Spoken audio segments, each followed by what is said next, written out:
was gonna be back with some live streams, man. Told y'all I don't know what time, but I'm always gonna hop on live every day. Every day we hopping on live, you feel me? I just don't be knowing what time. That be the whole little catch. What time am I gonna hop on live? I don't be knowing. I don't be knowing, you feel me?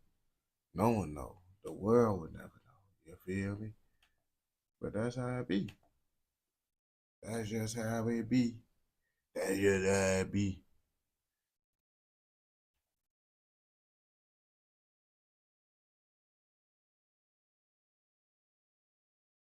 Jack Doherty get destroyed by the internet. I need something to motherfucking roll up to. So I guess this Jack Doherty. We just need some shit. Oh shit, I forgot to do the testing.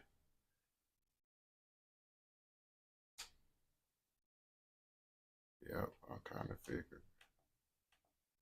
Always do that dumbass shit. Okay, there we go. Yo, yo, yo. Yeah, my shit was tweaking. I just turned the chat thing on. Well, it was already on. It's just that shit. It's not coming through. We finna react to this little Jack Doherty shit real fast. I just need some shit to roll up to. You know, when I'm rolling up, I don't like to find nothing that I really want to watch and react to because I know I can't really fully react to it like that. So when it's bullshit, I feel more better rolling up to bullshit. You feel me? You know what I'm saying? Bullshit just make me, I feel better when I roll up to bullshit. Testing, testing, testing. 3, 2, 3, 3, 2, 3. All right.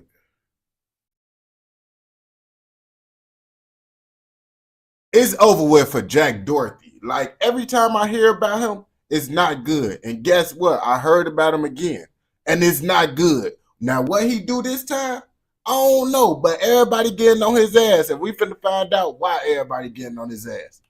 Jack Doherty has somehow gotten worse. Basically, a YouTuber named PatGod released a new video where he confronts Jack Doherty for being a massive scumbag. Now, you probably know who PatGod is already, but in case you didn't, he's basically that guy who makes a bunch of roast videos. I'm sure you've seen them. They're probably in some TikTok edits or something. But yeah, basically this time he's confronted Jack in this video titled PatGod versus Jack Doherty. And basically he just asked Jack why he's an immoral piece of trash. He asked him about promoting OnlyFans and promoting gambling to kids and if he actually feels bad about anything, right? He makes him question his own character for the first time.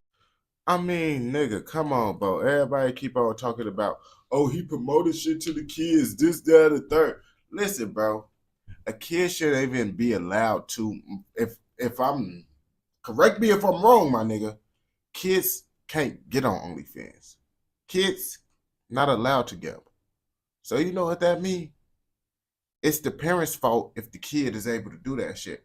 Now, yeah, his ass promoting shit and he do got a large kid audience, but anyone with common sense can understand that the kids is not the ones that's going to be able to actually go through and see the content. It's going to be the adults that's 18. Now, if the parents allow their kid to use their card and their information to get on OnlyFans and shit, that's on the parents now. Now, you got to be a parent. That's not nothing on Jack Doherty, you feel me? Like, he just doing what he doing. And yeah, the whole thing is just really telling as to Jack's real character that he is actually just a massive scumbag. We had the whole car crash thing where he nearly got his friend killed and he didn't even care. He's apparently been scamming people recently as well. But yeah, let's check this out and break down every single one of his goddamn excuses for all of the horrible shit he does. A man known for his multiple despicable scams, texting while driving, then crashing in a McLaren, pimping out 18-year-old girls to OnlyFans contracts, and then proceeding to promote them to his fan base of children, and much, much more. Well, recently I had reached out to his manager and asked if he would be down to do an interview for a documentary I was doing on upcoming young content creators, and surprisingly, he actually said yes. And let's just say things got a bit heated in the call. Okay, I'm actually not surprised that he said yes to this documentary. He probably thought it was going to be like a positive documentary to glaze him, the future of content creation, young superstar Jack Doherty. But I'm glad this is out there so everybody can see for themselves. Now, his ass low-key thought it was going to be one of those. Like, everybody going to fuck with me. They're going to see how much of a real nigga I am, and I'm going to get more publicity. But I still don't understand how y'all mad about the OnlyFans shit, because it's like, nigga, The kids shouldn't be on OnlyFans. Even if he did promote it, they shouldn't be able to know what the fuck he talking about, bro. I ain't gonna cap to you. If they know what the fuck he talking about and able to get to it, that's the parents. what kind of a person Jack actually is. So Pat starts the interview by asking Jack about his main sources of income, right? Which is obviously his degenerate OnlyFans deals, where he scouts like the youngest girls legally possible and signs them up to OnlyFans and takes a percentage of their income. So one thing that a lot I mean, that shit is pretty diabolical, but then you gotta think about it at the same time, bro. Listen, if he didn't do it, they was gonna pursue an OnlyFans career on their own. And they probably wasn't gonna have as much success. So, if you know someone already gonna do OnlyFans, why not take advantage of it? At the end of the day, they still legal adults. They just 18. They doing OnlyFans. The nigga like motherfucking like 20, 21, 22? Like, come on now. Like, that's literally like, how many years? That's like 4 years. 22. No, that's not 4 years. I'm looking a lot of down. people were asking about that I'll just relay for you is your primary source of income. Where would you say you make the most amount of money on the internet? If you don't mind disclosing that. If you do, that's I mean, all. I'm pretty sure you're digging for the OnlyFans answer.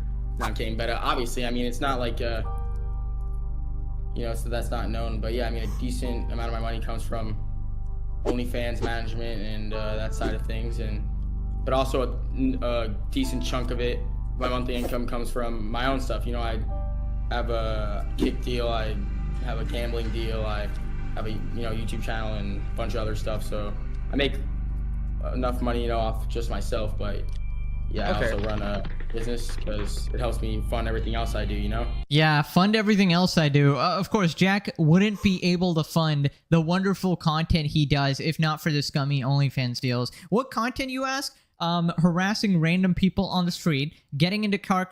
Yeah, I listen, I don't fuck with Jack Doherty. I don't even know who the fuck will watch this guy. Let's be real now. But it's like, come on now. Like, you really mad, bro. That's life, bro. People gonna get fucked up contracts. People gonna get fucked up deals. That's just the life. It is, bro. Don't be finessed. Don't be a dummy. I got finessed, bro. My first deal. They literally charged me $100. I did them 10 videos, and like 2 of those videos got over 1 million. That's me being young and dumb. Okay, that's how I go. Now y'all over here getting mad at the nigga though. It's like, damn, bro. It's like everybody do the shit, bro. Y'all ass just bitches, bro. Stop being a bitch and accept reality for what it is, bro. That's the problem with y'all niggas. Crashes, you know, nearly killing his friend. All of this stuff really That requires shit's a some lot fuck of shit. funding. That ain't his friend, bro. That ain't his friend if he did some shit like that. Let's start there. That's not his friend. That's just some nigga that's working with him because he ain't gonna do that. And if he treat his friends like that, he don't got no friends. He just used them as objects.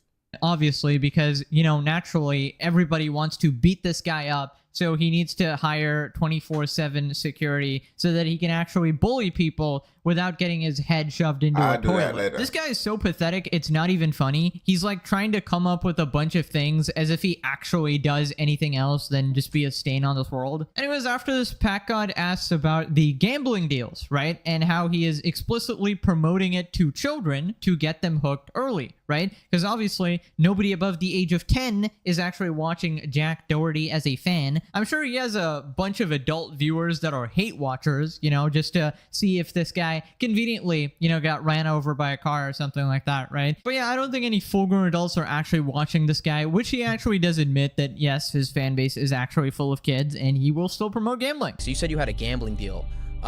Is that what the website? No, I mean, yo. I was about to work with them, but I ended up just going with a different company. Like, I literally just locked it in last So week. awesome. So basically what you're gonna be doing is you're gonna get paid to stream yourself gambling, correct? Basically. Okay, and do you have some sort of code where like someone can sign up with your code and then you'll get a percent of that? What are you, the feds? Yeah, when the police break down his door one day, he's gonna be saying the same shit. But honestly, Jack is probably 24/7 paranoid because the amount of borderline illegal shit he does, and I just say borderline because I don't have confirmation here, but he probably is worried about going to jail. And not to mention, this guy has pretty much given the internet every reason to just jump him at any moment. And honestly, you can't blame people for it, right? Damn. So y'all think Jack Doherty doing illegal shit? Shit, he probably is. I don't know. Or he could just be a nigga that's making a lot of money from OnlyFans and doing bullshit on the internet. When he's this insufferable. And we have that guy Johnny Somali just getting knocked out left and right by random people, getting going in and out of prison. I don't know what the hell's happening with that guy. And Jack is pretty much next. Do you have a code? Because I mean, there's a lot of ethical issues people have with people. No, actually, I don't have a code yet. We haven't even figured all that out yet. But it's more of like I just rock the brand. I don't even gotta gamble. I don't like gambling. I'm not really for gambling. So why are you doing a gambling deal then? Because I'm money, at the end of the day, we all do things for money, but. I know, but so you say you don't like gambling, but you're willing to do it just for money. I don't like Jack Doherty, but you want to call with him? Nah, I mean, what the fuck? I mean, nigga. Yeah. Oh, listen, bro. I don't know about y'all little niggas, bro, and where the fuck y'all come from, bro. I know Jack Doherty don't come from where I come from, bro. But listen, nigga. Nigga, you could work a job and do some bullshit that you don't want to do at a job. Or you could do a promo that you don't want to do for a whole bunch of money. Which one would be smarter? I'm going to do the gambling deal instead of doing the ethical route of working a job and being miserable, kissing up to someone for an hourly pay. Come on now. If it's like lots of people got to do shit they don't want to do at work. So you think content creators don't do shit what the fuck? Do shit they don't want to do? And Jack Doherty situation, I'm pretty sure he want to gamble that shit, want to promote that shit because it's for the money. But just because niggas don't do the shit don't mean they can't promote the shit, bro. It's all about money at the end of the day. Lots of y'all don't like any of the shit y'all do at work, bro. But y'all still do the shit because what? You getting paid for it. kidding, but. Nah, that is some Einstein logic right there. So apparently, talking to someone evil like Jack Doherty is equal to actually doing something evil. Apparently, you're not allowed to talk to anybody evil, like, court cases, judges, lawyers. Yeah, no, all of them, just put him in jail immediately. 10 out of 10 logic by Jack. And if he said something stupid, don't worry, he was just joking, which is a theme you will see throughout this video. After pretty much every other sentence, he'll be like, I was just kidding. I was just joking. I was just kidding. I was just joking, right? Because anytime he says something completely brain dead, it's a joke. It's what I call the KSI strategy, just start yapping and saying the dumbest shit, half the stuff you actually do think, and then if it goes wrong, just say that you're kidding the entire time. But I do love the plain admission and shamelessness, like, it's for the money, I do it for the money, I don't care, I don't even like gambling or anything, it's just getting me money. So, like, that's not surprising or anything, considering his main profession of signing up, young girls for OnlyFans and taking most of their revenue. Again, regarding the gambling thing, if it's adults and all, it's fine or whatever, some people... But what the fuck you think Hugh Hefner was doing? What do you think so many other niggas is doing, bro? Like, that's what I'm fucking saying. Wake the fuck up, my nigga. Learn how the fuck the world is. It's gonna be niggas like you that's not gonna get money off of shit. Then it's gonna be niggas like him that's gonna take advantage and get money off the shit, bro. It is what it is. It ain't what it ain't. This whole world was built off of motherfuckers being manipulated and taken advantage of. Is you gonna get a cut of the shit? Like I said, I tell niggas this shit all the time. Listen, you could die being the right. You try to be the right person, follow the rules, you would die. You would die trying to be, the morally right thing. You would be struggling in life trying to do the morally right thing, bro. And it's not like be a fucked up individual and shit, but it's like, bro, certain things, bro, like, come on now. Your boss, them niggas at McDonald's and shit, taking advantage of them employees, overworking them motherfuckers, little ass pay. Come on now. This whole minimum wage shit, niggas can't even survive off of minimum wage. Niggas can't even survive off that minimum wage shit. And niggas gotta work, do that shit, this, that. Niggas know that shit is a finesse. That shit is a scam, and they taking advantage of people. But guess what? It is what it is. It ain't what it ain't. You feel me? Like, stop bitching about the shit, bro. It's either you gonna get with the program or don't be with the program. still have moral qualms with it or whatever, you're allowed to gamble as an adult. But the thing is, this guy's audience is full of kids who doesn't know any better, and he still does not care. No, it's just Yeah, an I interview. mean, Do you the feel fuck? like it may be a negative That's thing that by any weird chance stuff, to promote man. gambling to especially, you know, a younger audience, considering the fact that it may cause them into signing up onto these gambling sites and becoming gambling addicts themselves? I mean, as long as they use my code, I'm completely okay with it. You know, on every video on Jack Doherty, there's always that one comment that says he has the most punchable face on the planet. And I have to agree now. This dude is absolutely insufferable. Just level 99 piece of shit. Obviously, he's not even taking this seriously anymore because I mean, I don't fucks with Jack Doherty. Like, I ain't gonna cap to you. Like people who watch his content, it says a lot about the type of individual you is.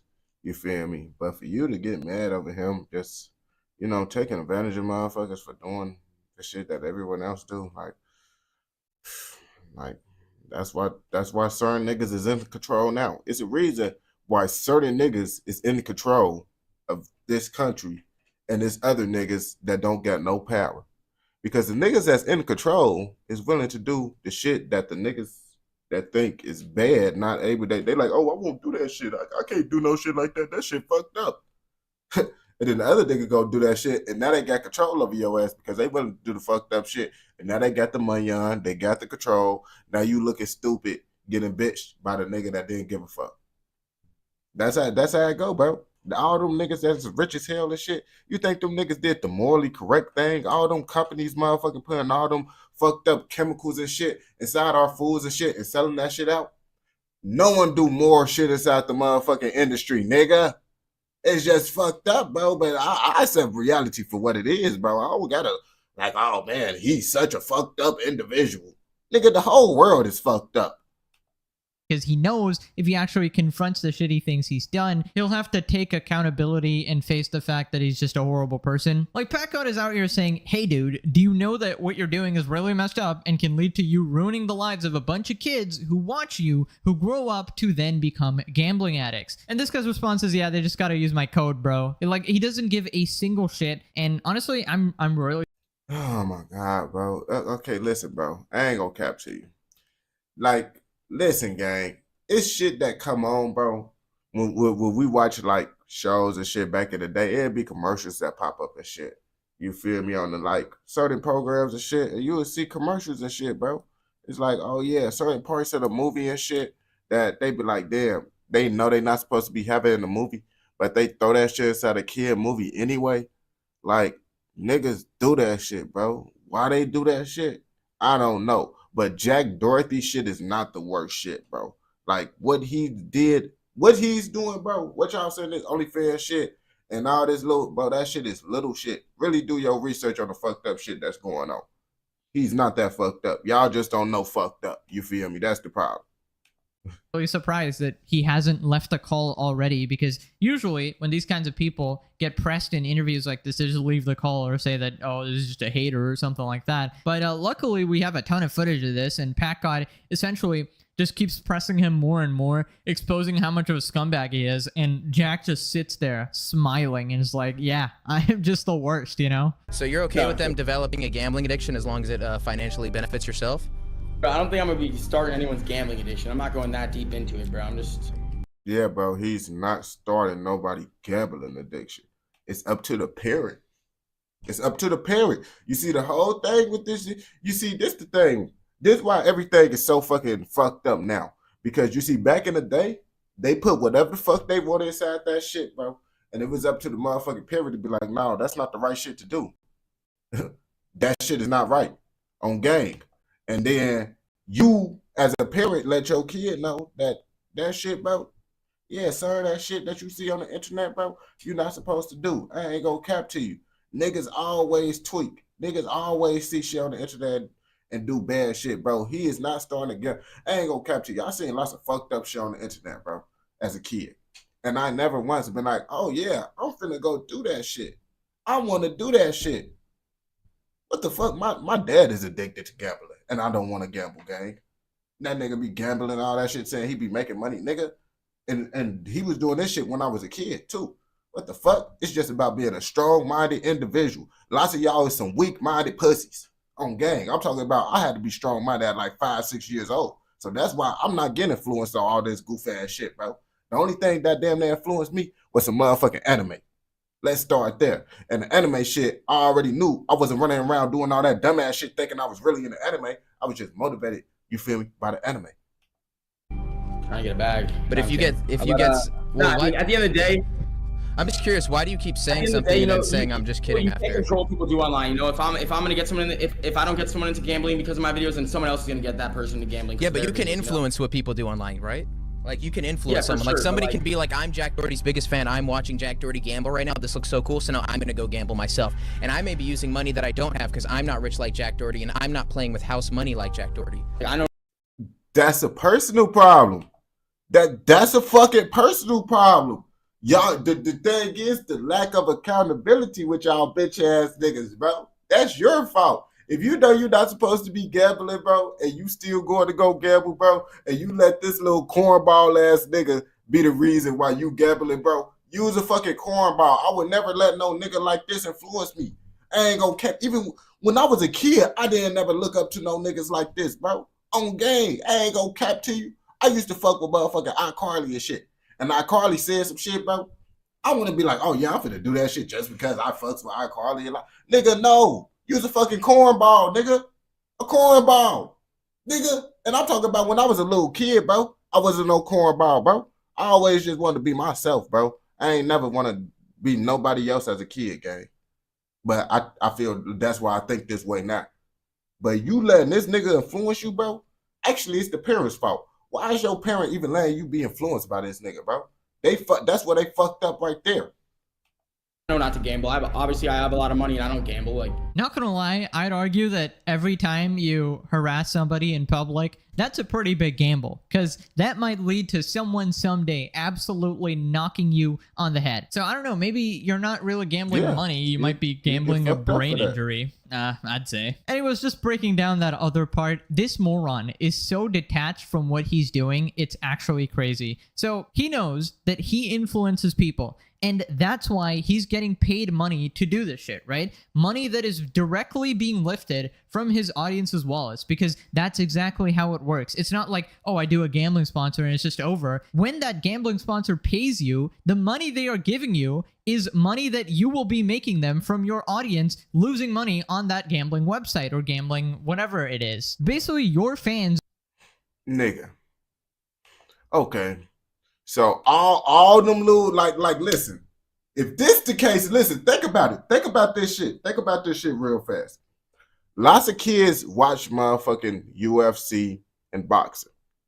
They promote gambling heavy on that motherfucker.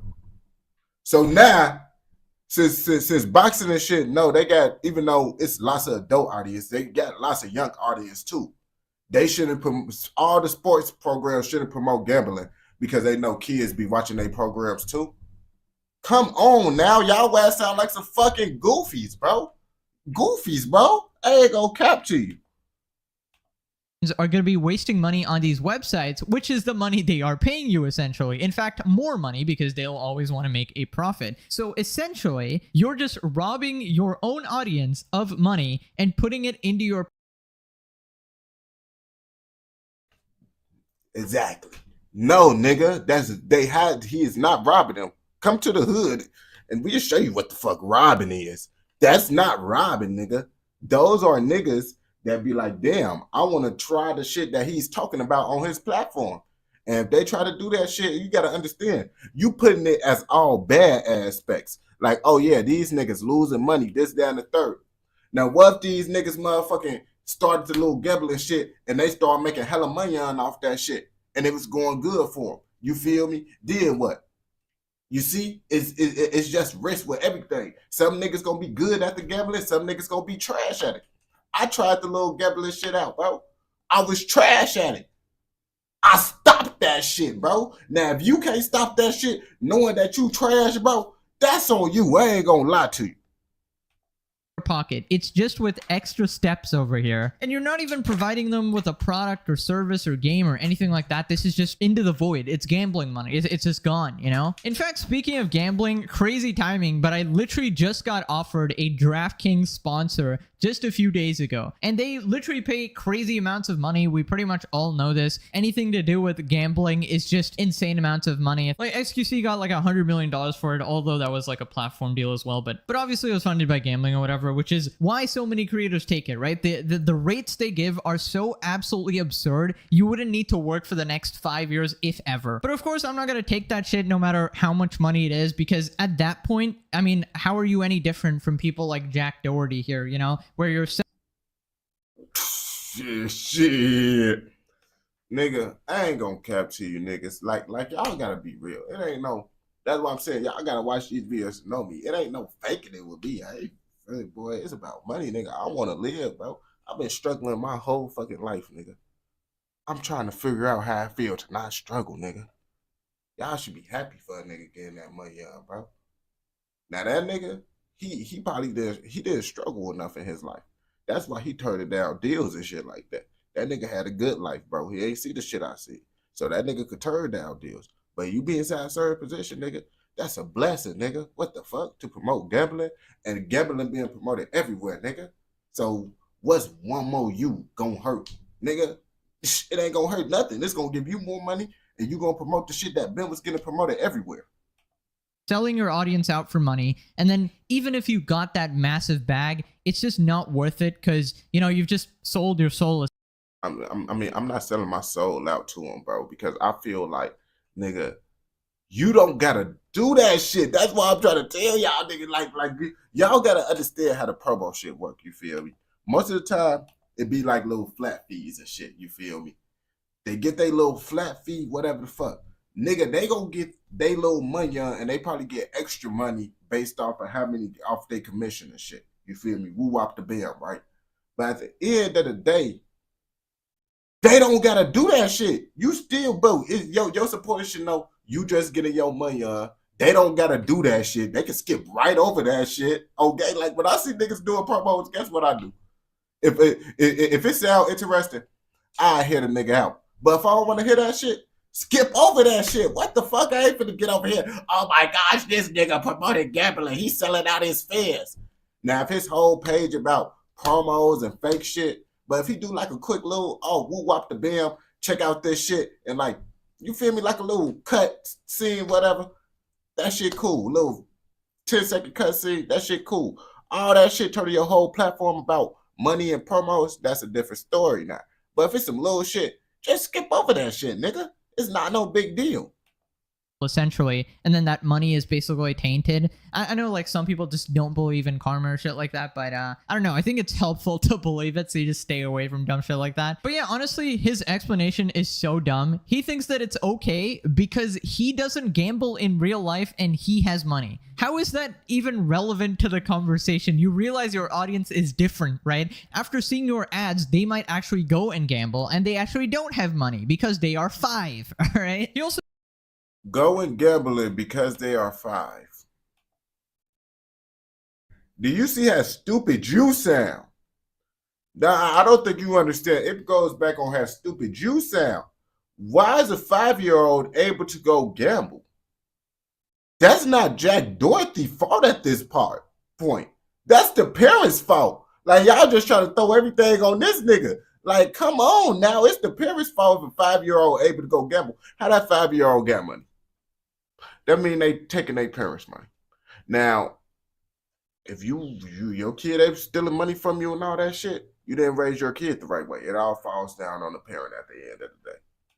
also says he's not going to be getting people addicted to gambling. He's not going to go that far. But by promoting the sponsor or whatever, you literally expose thousands of people to gambling, especially kids, and you don't have control over what they go on to do, okay? Logically, what do you think is going to happen? If thousands and thousands of people are seeing one of these ads, at least one of them is going to become an addict. Especially when they're younger, they get addicted more easily and it sticks with you for life. There's literally studies on this as well where it shows that you are more susceptible to lifelong addiction when you're exposed to things like gambling or even like porn addiction or whatever with OnlyFans and shit.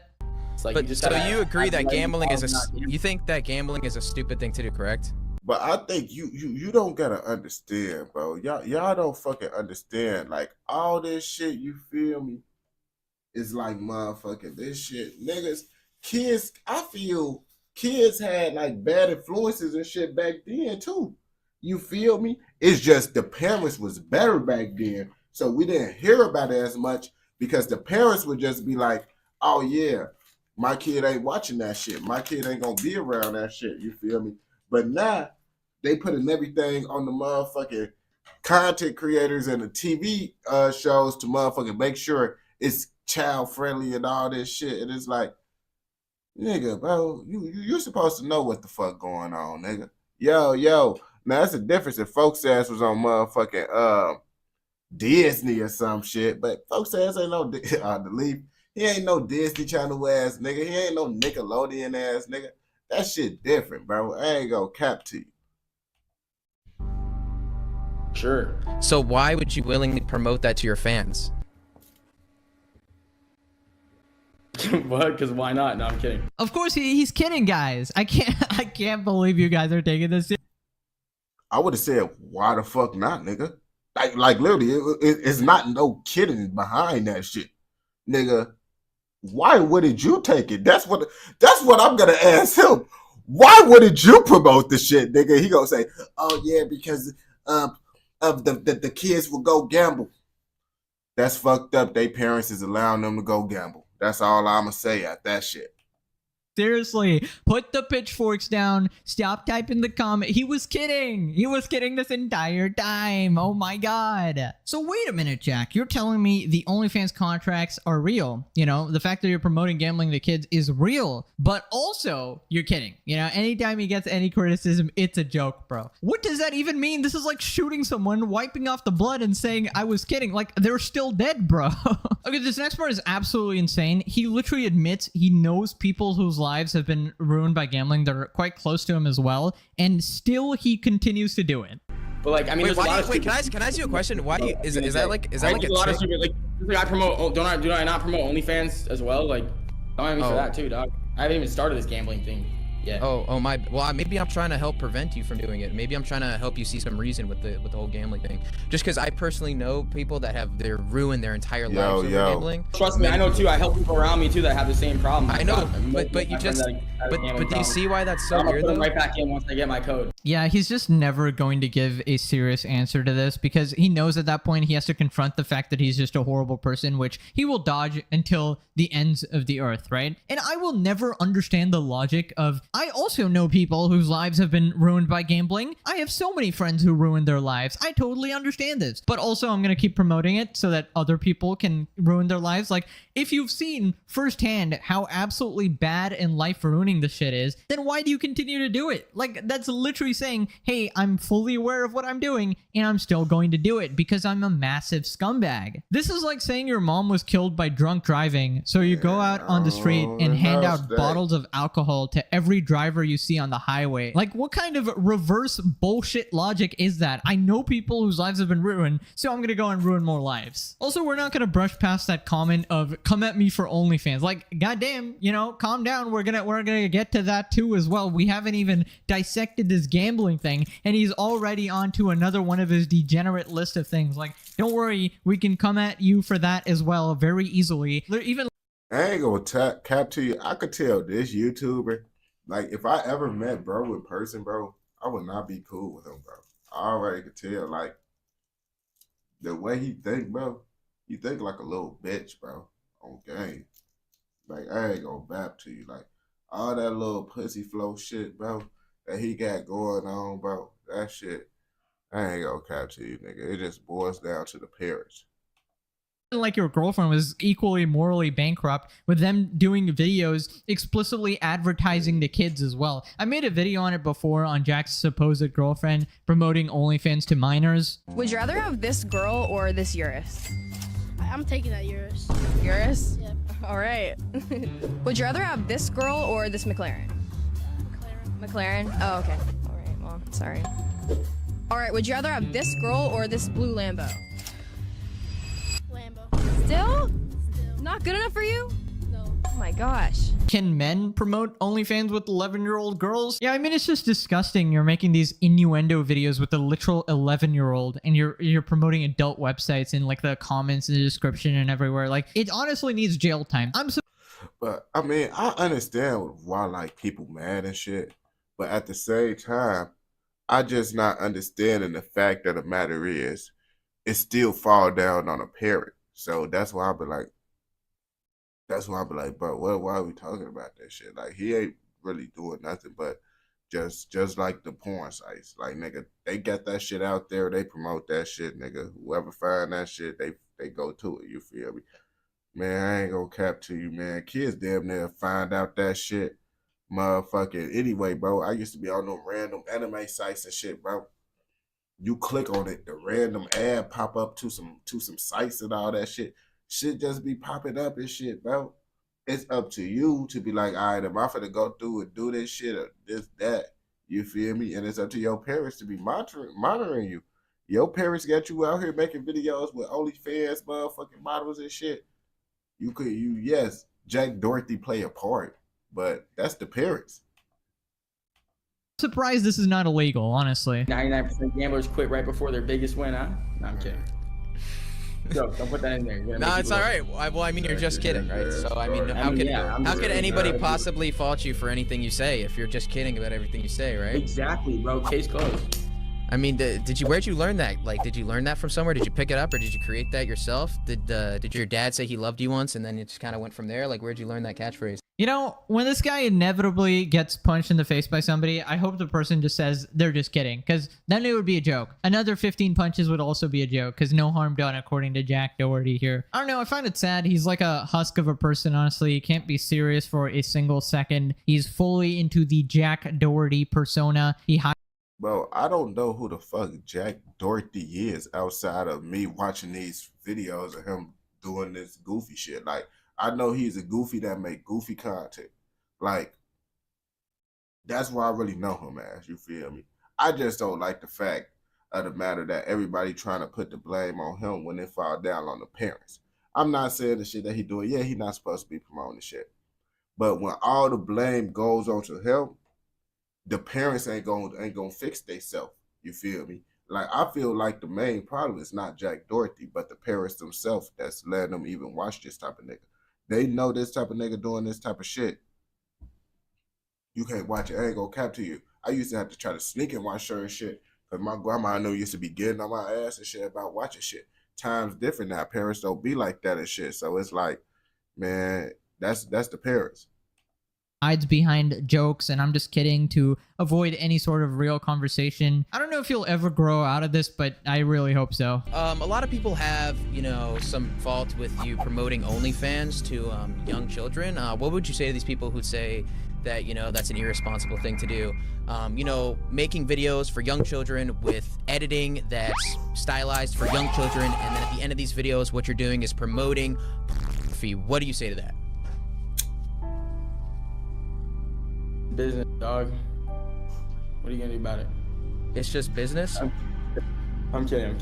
Sorry. No, okay, Jack, come on, man. Come on. How about you just say it, but then stand by it? Just say it's just business.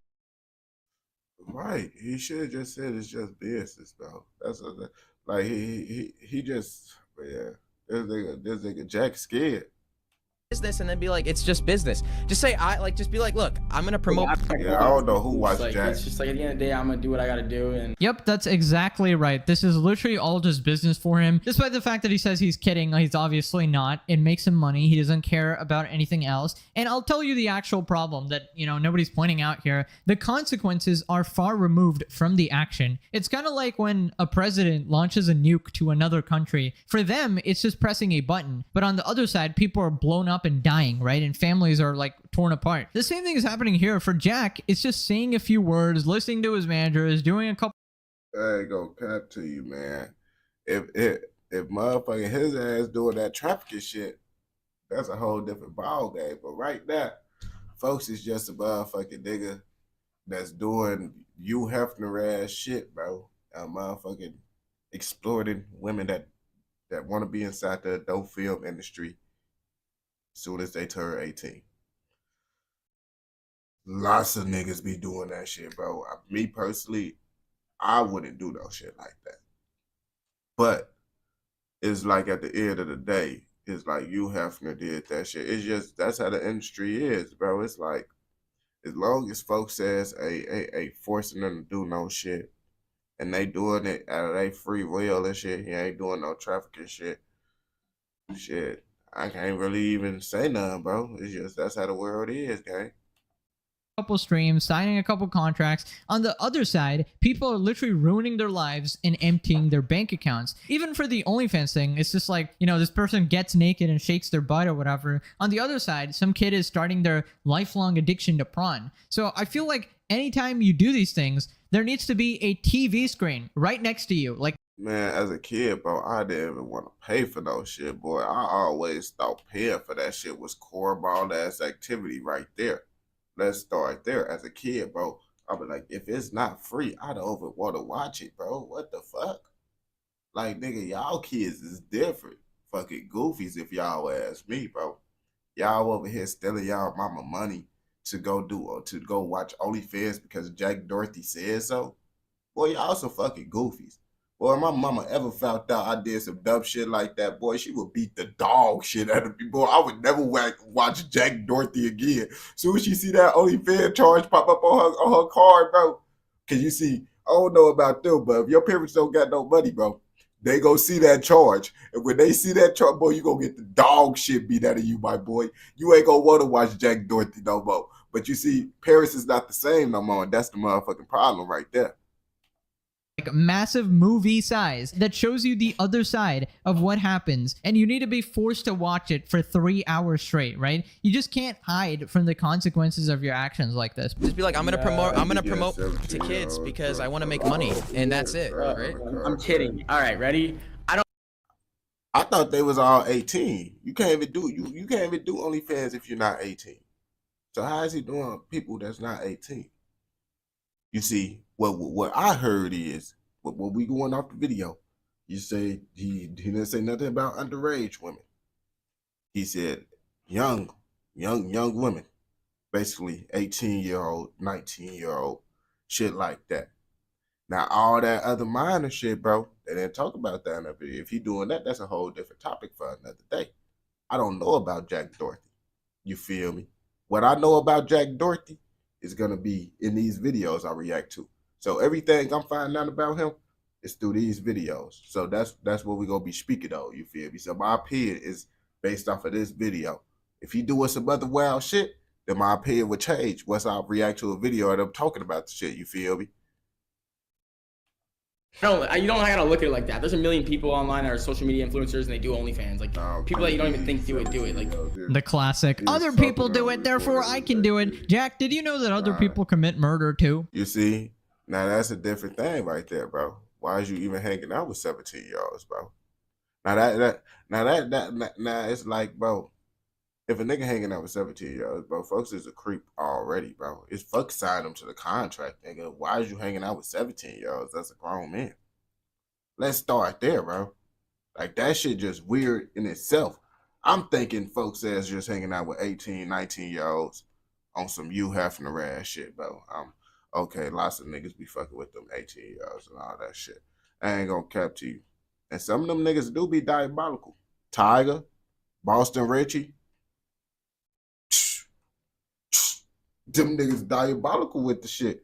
That's why I'm saying, like, I don't really make a bet. Like, it be fucked up, but it's like, these niggas be doing that shit, bro. And that's why I be like, bro, these niggas just diabolical. It come down to the parents at the end of the day. That's why I'm getting more on the parents' ass, bro.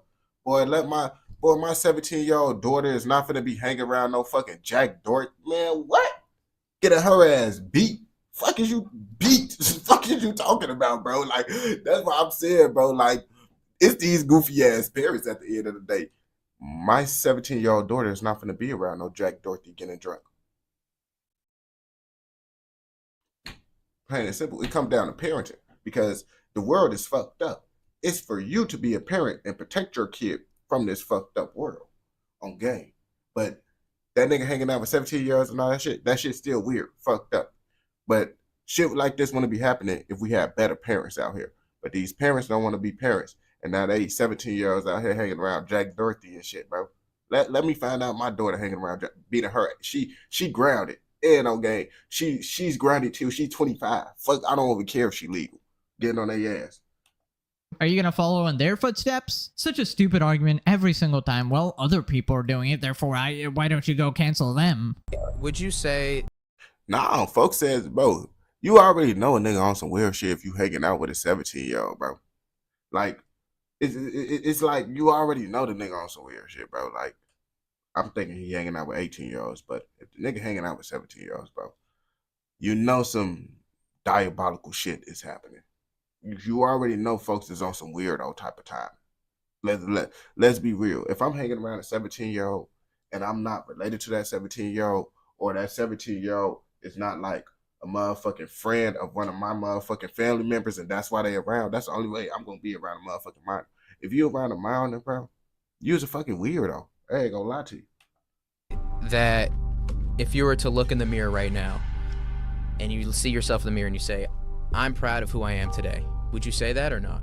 And just be honest with me. For sure, I definitely would say I'm proud of who I am today. You know, obviously, everyone makes mistakes in life. You got to learn from them. Every time I make a mistake, I analyze what I did wrong, and I'm like, let me make sure that never happens again, because I don't want to be in that same situation. When? When have you ever done that ever? What mistake have you corrected?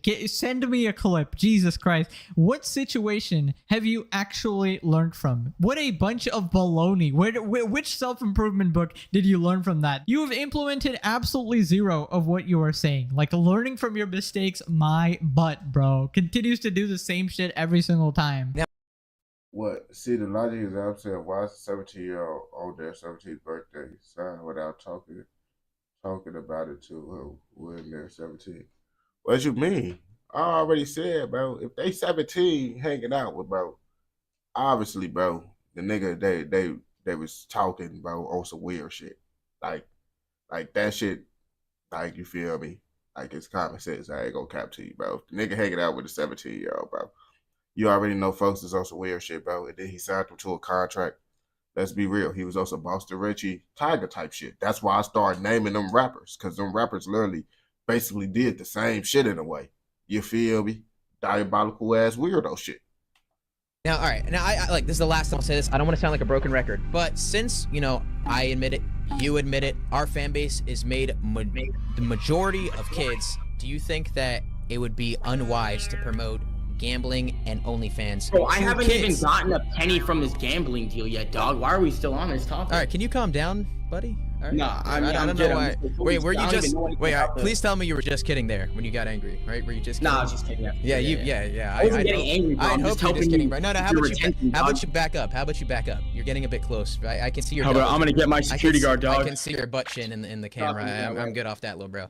Okay, he's absolutely cooking him. But you know, Jack was about to get his security guard to come and shout at him through the camera or something. But honestly, my verdict is that he's a scumbag through and through. There's no fixing these people. And, you know, maybe one day he wakes up and he has an epiphany or something because, you know, Yeah, I he is didn't still know young Mr. or Beast whatever. had But that honestly, going on. I feel like he will continue to be I ain't gonna cap. I don't be knowing what they be having going on until I watch these videos. I ain't gonna bap to you.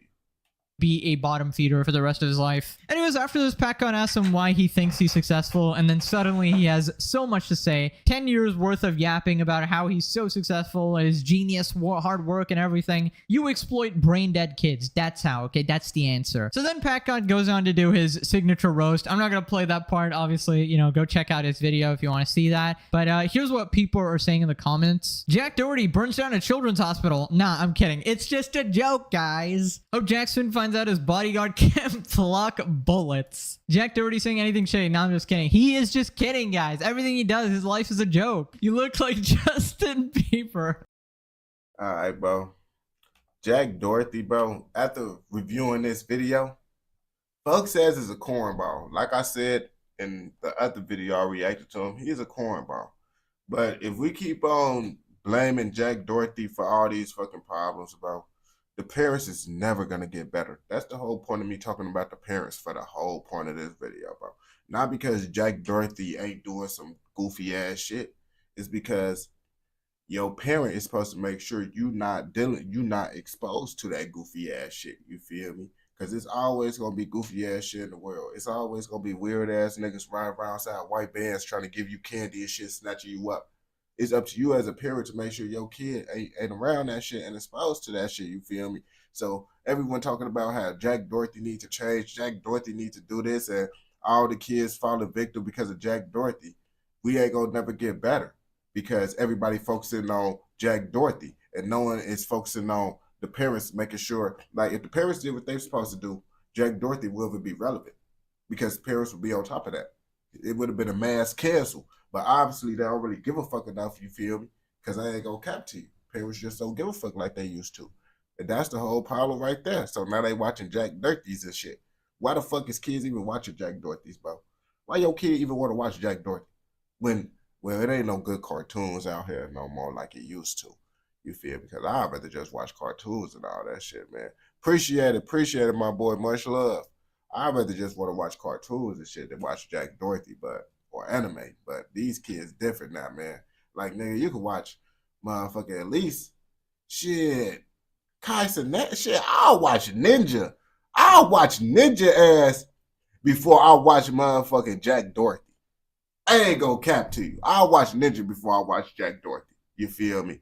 But if you watch this video all the way through, I know your ass fucking with another motherfucking video. So go ahead and go watch another motherfucking video. And don't forget to like, comment, subscribe, and what? Turn on post notifications so you never miss out on any content like this. Go! Man, that Jack Dorsey shit, man. Folks ass is a fucking goofy, bro. Jack Dorsey, the fucking cornball. SS Sniper Wolf. I forgot about SS Sniper Wolf. Yo, my boy, what's the word? I forgot about SS Sniper Wolf.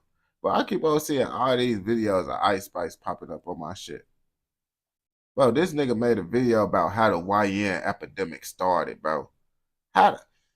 Bro, I bet you it's finna be some dumbass shit. Niggas finna say, oh, King Von is the reason why the YN's doing YN shit. Go ahead, hit a winner. Hit a winner. You see, the black community.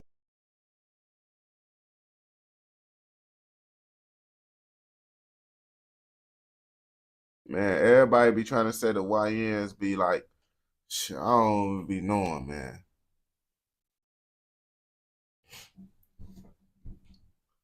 We finna find out what was the start of the YN pandemic. What made this whole shit even start? Why are all these kids trying to be YNs now? The world will never know. Fuck. Scratch it up again. We finna redo that one. What the fuck is going on with all these YNs and shit, bro? Where did they even come from? How did all this shit even start? That's what we finna find out in today's motherfucking video. He hit it. Damn, that little badass kid, he ran away from motherfucking Finesse 2 times.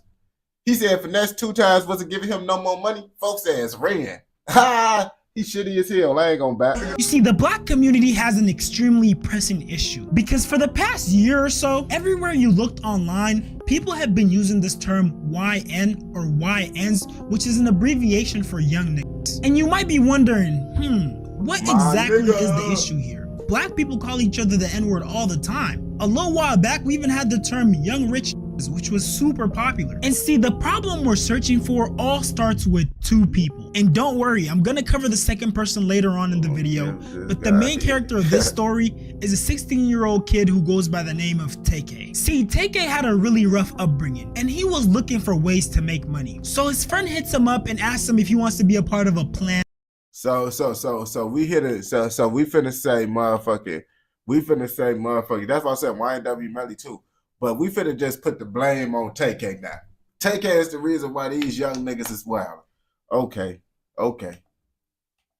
And robbery. TK accepts, they proceed with the robbery, things don't go as planned, and several people end up getting shot. The police end up catching TK and he's out on parole while the police decides his sentence. And so TK, and remember he's 16 years old, thinks to himself, I'm looking at a lot of years here, what should I do? Let me go on the run with very limited resources, and hopefully I won't get caught. So TK proceeds to cut off his ankle monitor and goes on the run. And oh yeah, if I didn't mention it before, TK raps. So while TK's on the run, he ends up shooting more people during a robbery. He flees his home state of Texas trying to evade the authorities. But on June 3rd, 2017, the US Marshal eventually catch him. And You see, TK ass, his ass was really just a fucking send-off, bro.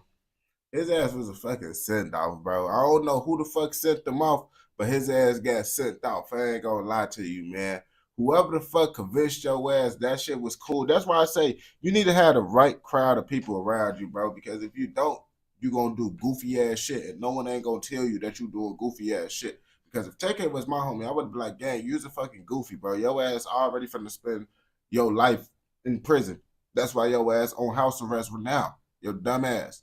You just need to cool out and be good, and hopefully, you know, you get out of this situation. But you making this whole situation worse, I ain't gonna cap to you. I would have got on my homie ass for doing some goofy shit like that. ironic enough, the same day he was detained, he released his song The Race, which ended up going viral.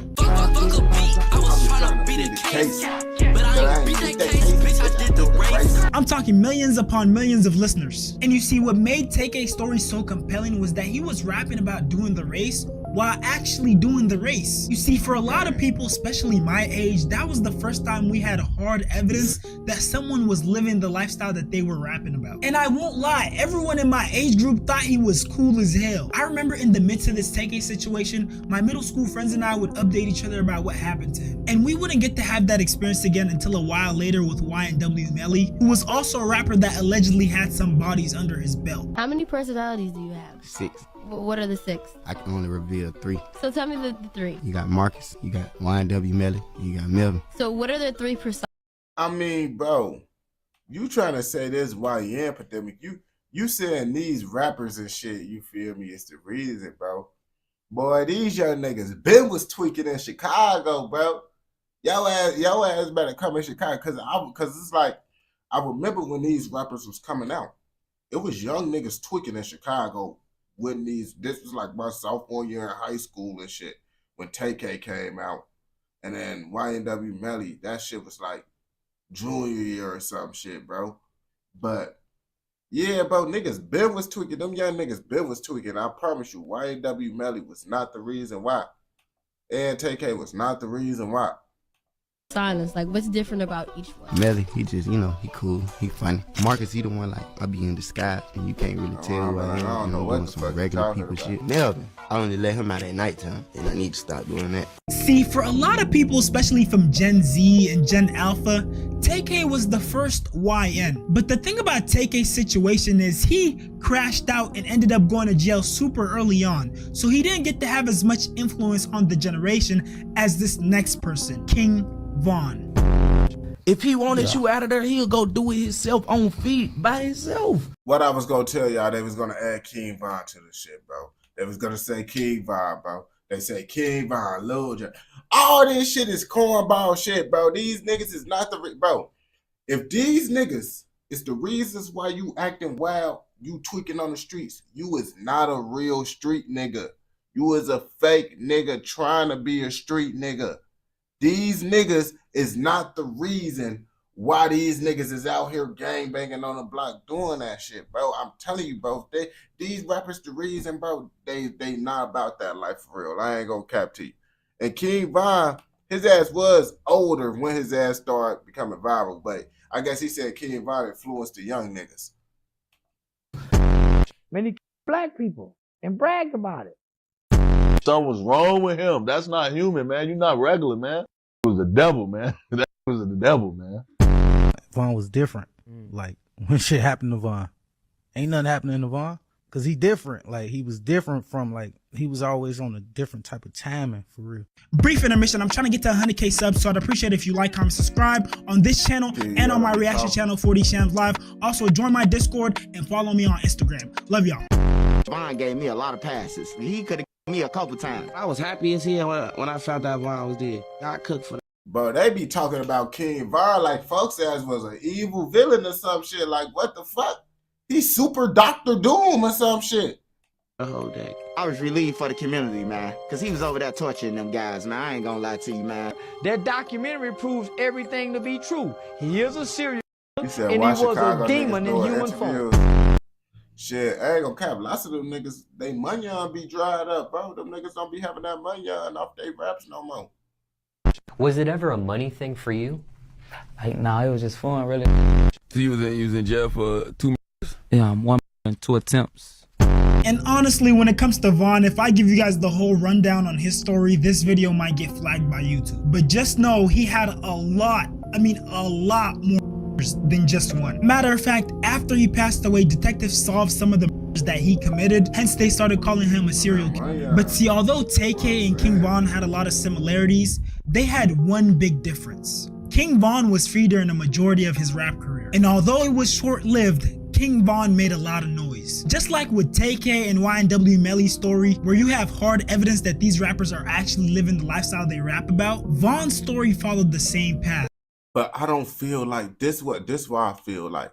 Okay, so like I feel like this how I look at it, bro. I will say King Von, no rappers influence niggas, but not how y'all thinking it's influence niggas, bro. Like niggas will still be out here gangbanging, niggas will still be out here doing that shit. King Von come around or whatever. Nah, dude, you know certain things they'll say or do, you know. You'll be like, nigga, you got that shit from King Von, nigga. Nigga, what the fuck? Your ass, man, come on now. Your ass tweaking. You know, niggas sometimes, you know, you would see how niggas be like, all right, bro, stop it, bro. Niggas be, you know, but even J-Mane did that shit. That's just how it be. Niggas sometimes, you feel me? Like, you feel me? J-Mane, bro. Niggas be over whooping it. J-Mane, you see, over whooping it with J-Mane language. You feel me? It's just niggas be, you feel me? But I feel like he had just influenced niggas to like, I don't know, but niggas, King Von didn't really influence niggas to really do anything but be like, we not from 63rd and smoking on Tuka. Niggas was saying that because he made that shit back viral again, you feel me, after that shit wore down. Hence why the world loved him so much. He literally took the world by storm. For dudes, it was a mixture of fear and admiration because he really lived that lifestyle. And then for women, it was an infatuation because he was a good looking guy, but at the same time, it was a fetish because a lot of the women that found him attractive was due to them thinking he was macho because he was a murderer. And just to give you guys an example, this is a viral TikTok edit of King Von. And the most liked comment on this edit is, I know he was like clinically insane, but baby. And then the rest of the comments are filled with women showing him love and asking why he had to die. And now you might be asking, what's the issue here? The issue is that we have these murderers, these serial killers, and these people who are obviously mentally unstable. We got these type of people broadcasting their lifestyle to the world through rap, and instead of condemning them, we're celebrating them. And look, I'll admit, King Von has some pretty fire rap songs, but for people to be treating him like he's some sort of hero is insane. I mean, you gotta understand, bro. King Von, bro, folks says he wasn't out here just hitting people that he was killing niggas that was trying to kill him, bro. Well, I don't know if they was probably trying to kill him as much as he wanted to kill them, but at the end of the day, the feelings was mutual between the niggas that he killed type shit. You feel me? So at the end of the day, y'all be trying to throw that, oh, serial killer road, this, that. Nah, bro, niggas is not no Jeffrey Dahmer's, Ted Bundy ass niggas, bro. These niggas is killing niggas that's trying to kill them. Would you kill someone that's trying to kill you? That's how they really looking at it, nigga. And of course, you feel me? These niggas killed their homies, shit like that. So it's like, it's not even about no serial killer type shit, you feel me? But y'all looking at it like that. It gives the same vibe as those people who thirst after serial killers like Jeffrey Dahmer. And you see, it's the same glorification and infatuation that brought about this epidemic of YNs. Because YNs are these young men who come from tough backgrounds, are emotionally unstable, have little to no emotional control, meaning their emotions are super volatile, have little care for their future or the consequences of their actions, and probably can't see a life outside the circumstances that they live in. When you see, that shit been around. He that's a street nigga on the head right there, what he just said, you feel me?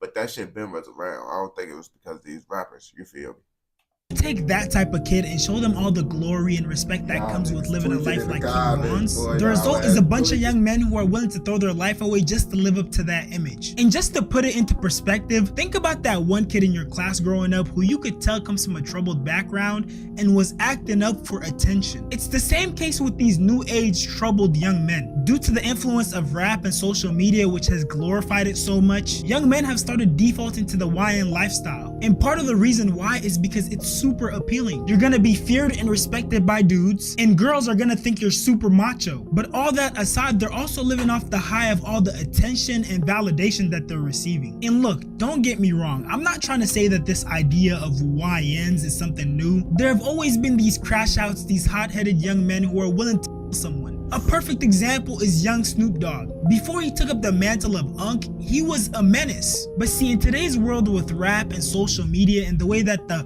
YN lifestyle is being glorified, damn near every troubled kid wants to be a YN. We even got a problem with fake YNs, and I made a whole video about that. Where did you just come from? I just came from the block, bro. Was in the BR all day though, bro. Where did he just come from? Just now? Like, where was he just at? School. It's honestly sad to see. And the crazy thing is, there are kids to this day from King Von City, Chicago, who are dying and have died from pursuing that YN lifestyle. A perfect example is a kid from the west side of Chicago who goes by Bloodhound Lil Jeff, who died due to gun violence. So around what age did you?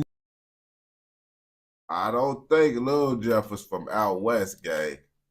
I don't think Lil Jeff was from out west. You feel me?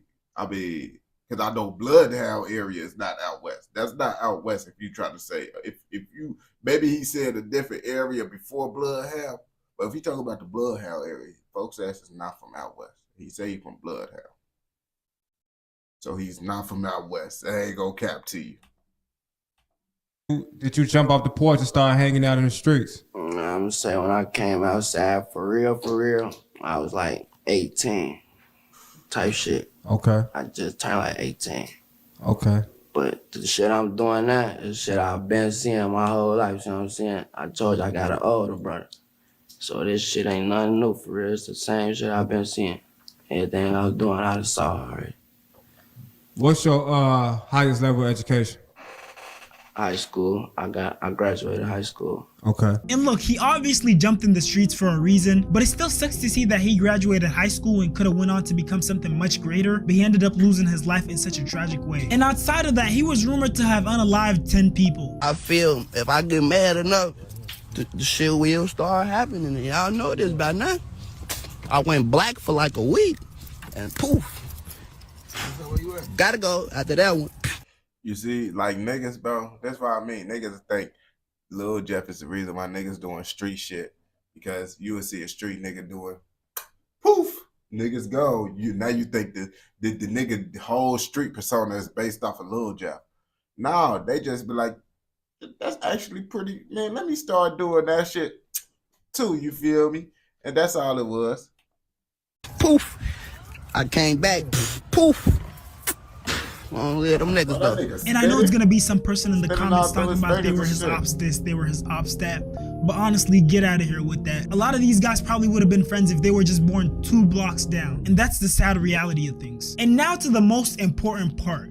This is the clip that incited me to even make this video. Everything he's saying is not real. I just had to bring this to y'all for CPS, try to do something or anything. And I can't show the whole clip or the video might get taken down, but the person you see in that clip is an 11-year-old rapper who goes by Lil King. And to give you some background, there's another rapper who's much older who goes by Finesse2Tymes who took Lil King under his wing. And usually when you take someone under your wing, you take care of them and you look out for them. But he did the opposite. In the clip I showed you before, Lil King basically talks about how Finesse2Tymes exposed them to things like gambling, drugs, guns, and high-speed chases. It's so disappointing seeing an adult directly be a bad influence towards a little kid. And you might be wondering, where's this kid's parents? And all I'ma say is, when you come from a poor background and money's involved, things always kind of get murky. But I really just want to make an effort to call out adults who are being bad influences to do better. And for those who are living passively, try being more active in guiding the youth. I really feel like until we become more community oriented and start looking out for one another, things like the YN epidemic won't get any better. If you made it this far, I appreciate you. Yeah, bro. I mean, just like the last video, it all boiled down to the parents. it all boiled down to the parents. But motherfuckers just don't be understanding that shit, bro. I be telling y'all, bro. That's the only way. These YNs, they gonna do better, bro. You gotta start beating these kids' ass again. Like, beat their ass every time they do some bad shit, bro. On game, bro. As soon as they get the age of motherfucking like 6, 7 years old, on game, bro. That's why I'm not tweaking, boy. I got my ass beat. That's shit, bro. Oh, I ain't gonna cap to you. I'm not scared of nothing. I'm scared of my mama beating my ass, though. Fuck is you talking about, bro? If you watch this video all the way through, I know your ass fucking with another motherfucking video. So go ahead and go watch another motherfucking video. And don't forget to like, comment, subscribe, and what? Turn on post notifications so you never miss out on any content like this. Go! What the fuck y'all talking about in that bit? Bro, you talking about that Toronto, you talking about that long shit, bro. I ain't gonna cap to you, bro. I feel like, bro, some of them Toronto shits, bro.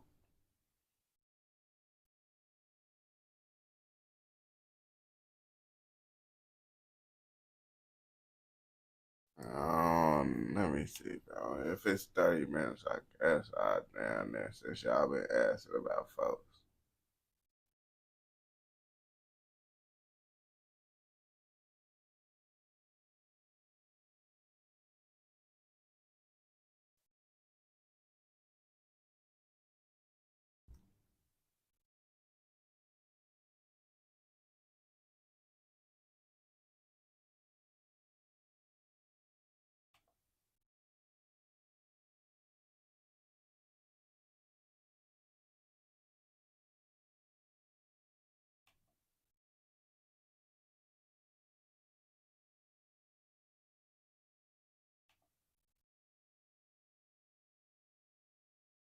Yo.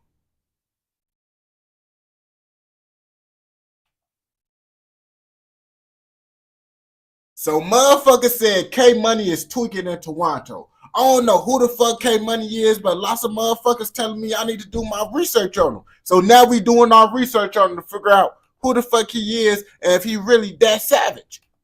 MG4L. My gang for life. Yeah, nigga, is that Marcus? I get it now. Nigga, this nigga is a fucking, you can tell by his eyes this nigga is off of hella drugs, bro. Then this nigga got markers and shit drawed up on him, bro. He needs to stay the fuck away from me, bro. I would not want to be around anyone like that. My gang for life.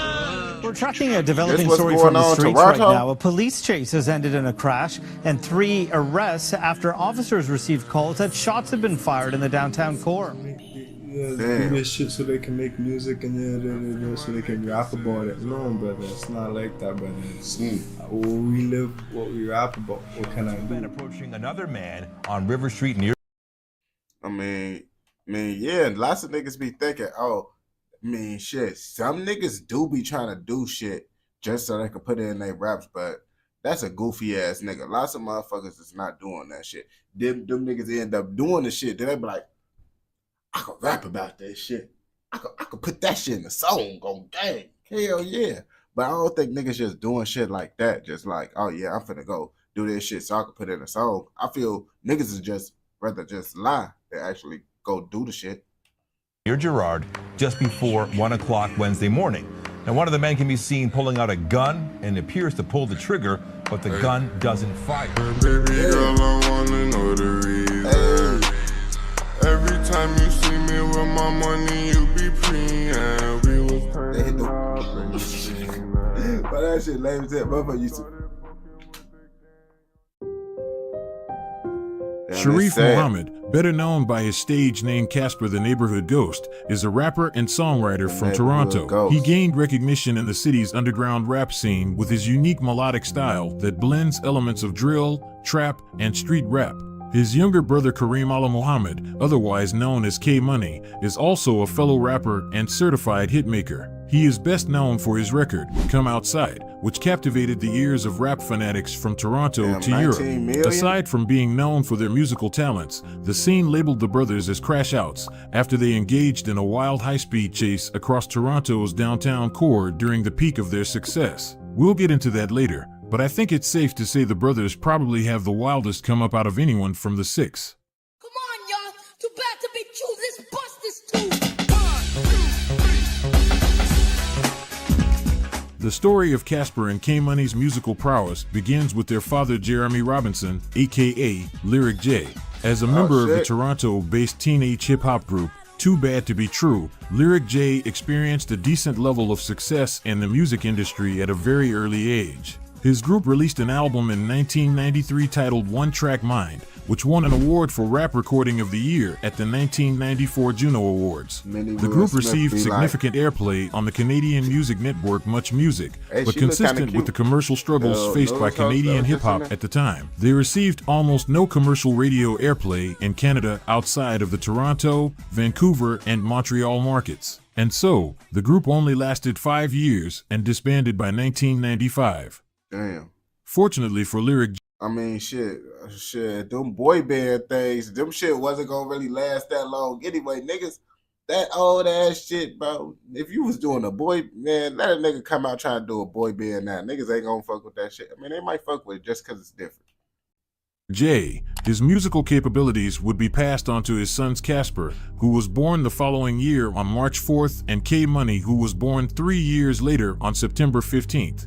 The Mohammed brothers spent their formative years in North America's first and oldest community housing project, Regent Park, where they got accustomed to the fast-paced lifestyle of downtown Toronto fairly quickly. Casper spent much of his adolescence playing sports. He participated in track competitions, but his true passion was basketball. By the 10th grade, he was regarded as one of the best shooters in the greater Toronto area. On basketball forums dating back more than a decade, his name was brought up along the likes of current NBA star Dylan Brooks and Canada's best 8th grade hooper back in 2011, Jamar Urgas. By 2012, however, Casper's family life began to wither. First, his parents divorced, then his grandmother, whom he was close with, passed away. These significant life events marked a change in his attitude and behavior as he began to struggle emotionally. In order to cope, he started to abuse drugs. This caused him to develop negative peer associations and drop out of high school, which ultimately ended his hoop dreams. At this point, his only form of escape was through music, so in the summer of 2012, he created his first YouTube channel and began uploading covers of artists he admired as well as his own songs. Nigga, don't be scared, and the girls flock my class, cause my swag is up 3 years, bitch, I'm 15, big dream, she say she wants some money for some clothes, bitch, please, swag to the 15. I ain't go cap. If that shit was back in the day, folks says low-key slight decent. If we basing it off of back in the day rapping, he wasn't a bad rapper. You don't know what's in store, singing this shit up in this bitch. But you know what you hear. Folks says think he R. Kelly. Casper was clearly talented, but after his family relocated to the gang-ridden block known as Alexandra Park in the late 2000s, him and K-Money were fully immersed into the streets by their teenage years. Not long after arriving, they joined Menace Gang, a subset crew of the infamous Project Originals. They originate out of Atkinson Co-op, a housing project where the Mohammed family lived. The since revitalized housing unit is also home to another notoriously violent crew called the Asian Assassins. They in tour with the Asian niggas. I was finna say, don't tell me they beefing with the Asian niggas. They finna, up them katanas on a nigga, bro. They gon' knock on gang. Don't fuck around with them niggas. Folks says got the flip-flops. He dangerous. Assassins. What started off as a small group of 14 to 15-year-old Chinese-Canadian males later expanded to about 3 dozen members by the early 2000s, and according to Toronto police, they were deeply tied in with the Project Originals, and both were involved in a long list of criminal activities. From home invasions and contract killings to the importing and trafficking of firearms and illegal drugs, both the Asian Assassins and Project Originals were well versed in the city's criminal underworld. Shit, you fucking around with the shit. I ain't gonna cap to you. The Asian motherfuckers, they be good at whatever the fuck they want to do. If they want to be the doctor or the lawyer, they could be the doctor or the lawyer. They want to gangbang, they could gangbang and do some diabolical ass shit too. It just depends on what route they want to take. I see the police around. When I see the police around, I know there's going to be a raid. At Alexandra Park, neighbors have seen gangs come and go. The presence of the Asian assassins, now known as the Project Originals, can be found in the housing complex near Dundas and Spadina. I've seen shootings. I've seen people being stabbed. I've seen a lot going on. There's been gangs in and out. There's been prostitution. We've had it all. The rapid growth of the Project Originals and Asian assassins caught the eye of other downtown gangs, specifically the Chin Pack and Sick Thugs. Based out of Regent Park, the allied Chin Pack and Sick Thugs didn't appreciate the Alexandra Park crews conducting business in their territory, but the Asian assassins and Project Originals weren't hearing them out. They kept conducting business as usual, which became the catalyst for the storied Regent Park and Alexandra Park rivalry. Not long after joining Menace Gang, a subset of Project Originals, Casper racked up a lengthy criminal record. According to court documents, Casper's first run-in with the law happened in 2013, when he was arrested for robbery after ripping a girl's phone out of her hands. With that being his first offense. Come on, nigga. Nigga, they could, bro. Come on, nigga. How the fuck you get caught ripping a phone, girl? Come on, bro. You should have got jiggy. He was spared jail time and even went on to release a music video right after. Although that track barely gained any traction, everything changed a year later when he dropped his first viral song, Dope Boy. The thing about life is you can't live it twice. So if you gon' have you a hoe for your wife, I'm telling you, nigga, you ain't living right.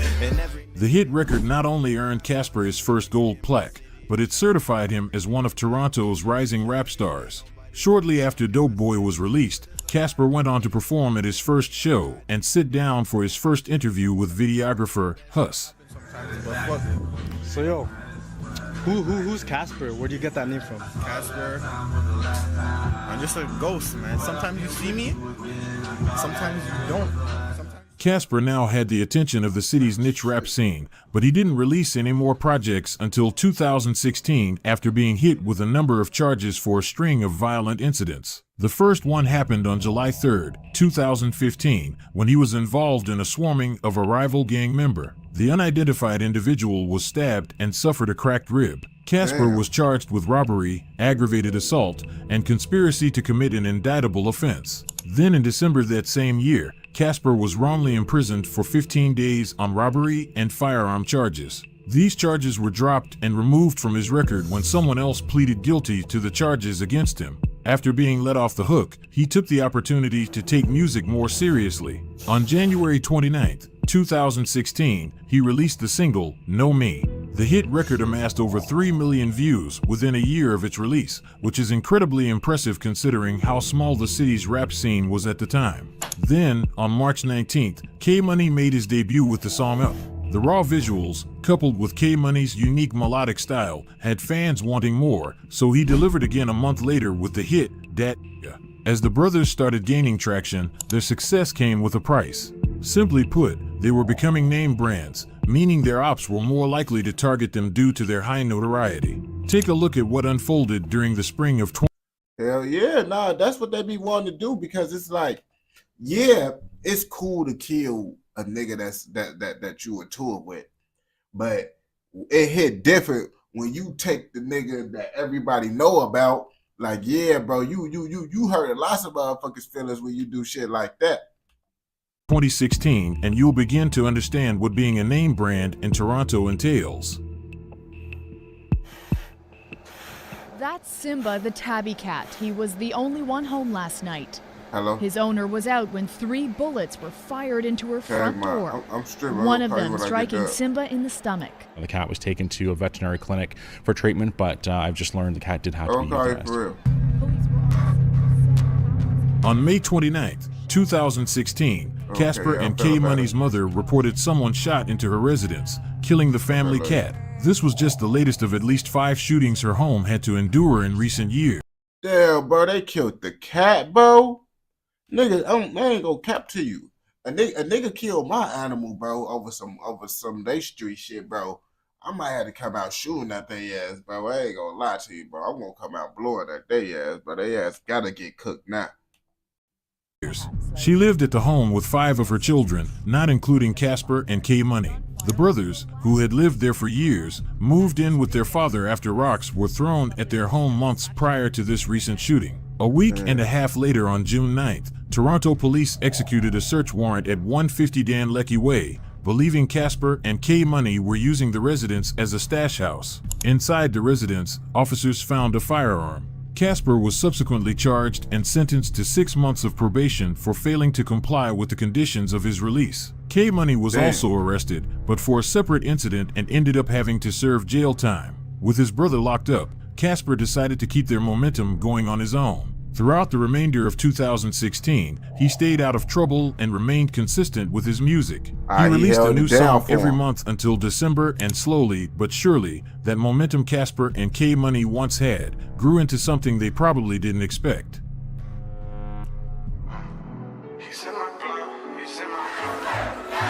That's what I'm saying. The cat, they gotta crash out. With some going as far as dubbing it the year of Casper and K Money, 2017 was a huge stepping stone for not just the brothers, but Toronto's music scene as a whole. Song after song, hit after hit, it appears the duo prioritized quality over quantity, and the numbers reflected it. But this doesn't mean they didn't experience any obstacles during one of their most successful years. Despite starting the year off strong by dropping the Queen Street West anthem, Casper was hit with legal trouble 2 months later. On April 22nd, a 911 call about a male with a gun was received. Although the description of this male included that he was white and was known as Jacob, which Casper is neither of the two, a witness who was later interviewed linked Casper running in the location of the shooting at the relevant time, and while in the company of a man by the name of Jacob Gonzalez, who was known to police. There was no follow-up to that particular investigation, but a little over a week later, on April 30th, Casper was stopped by police, who believed he was breaching a house arrest condition. Casper was released when police discovered the conditions were no longer valid. A few weeks after that, Toronto police executed another search warrant at the 150 Dan Leckie Way residence, still believing Casper and K. Hey, that area low-key look nice, bro. This when they got that money on, I see. Because the first little building that I see that they grew up in, that shit had boards up on that bitch. And now this shit look nice, like a GTA building or some shit. Money were using it as a stash house. Inside the residence, there was no sign of K Money, but they did find Casper, his pregnant girlfriend, 4 cell phones, 5 digital scales, a .45 caliber semi-automatic firearm, and a large quantity of illegal drugs. The .45 caliber was found loaded inside a bedroom on a mattress in plain sight. Inside a closet of the bedroom was 106. These niggas doing this shit, got all this shit inside this nice ass area. Like, I'm like, bro, you gotta take this shit. You gotta take this type of activities to the bed though, bro. Like, yeah, these type of activities that these niggas are, you gotta go back to the hood where y'all ass was at, bro. Y'all can't shit, they got the bed though too. Man, that's what, bro. The thing is, they better go back where they was motherfucking at if they want to keep all that shit. Like, you can't be doing all this shit inside these type of areas, my nigga. I ain't gonna cap to you. 16 grams of a bagged up substance, $860 in cash, 5 rounds of .40 caliber ammunition, and a 9mm round laying loose. I don't even think they had that much. They said they only had, only 116 grams. That's not too much. You feel me? But they still have pipes and all that shit. They still hot as hell. On the floor. When searching the kitchen, officers found nearly $900 worth of 6 grams of a white unknown powdery substance that was separated in 2 bags, and $1,000 worth of a morphine and fentanyl powder. Never mind, bro. They ass got a lot of shit for sure. I was finna say that shit not that bad. Yeah, but what the fuck is these niggas doing inside this nice ass area? Why do niggas do, nigga? You are tweaking, bro. The only thing you should damn near have in that area, bro, is your blick, bro. You have your little blick. That's it. Just so niggas won't catch you lacking. But all that shit, bro, you got coke, meth, all that shit up in your spot. You tweaking, my nigga. Them niggas tweaking. They just ain't give a fuck. Powder mixed substance. Casper was arrested and hit with a laundry list of charges, but was granted bail shortly after.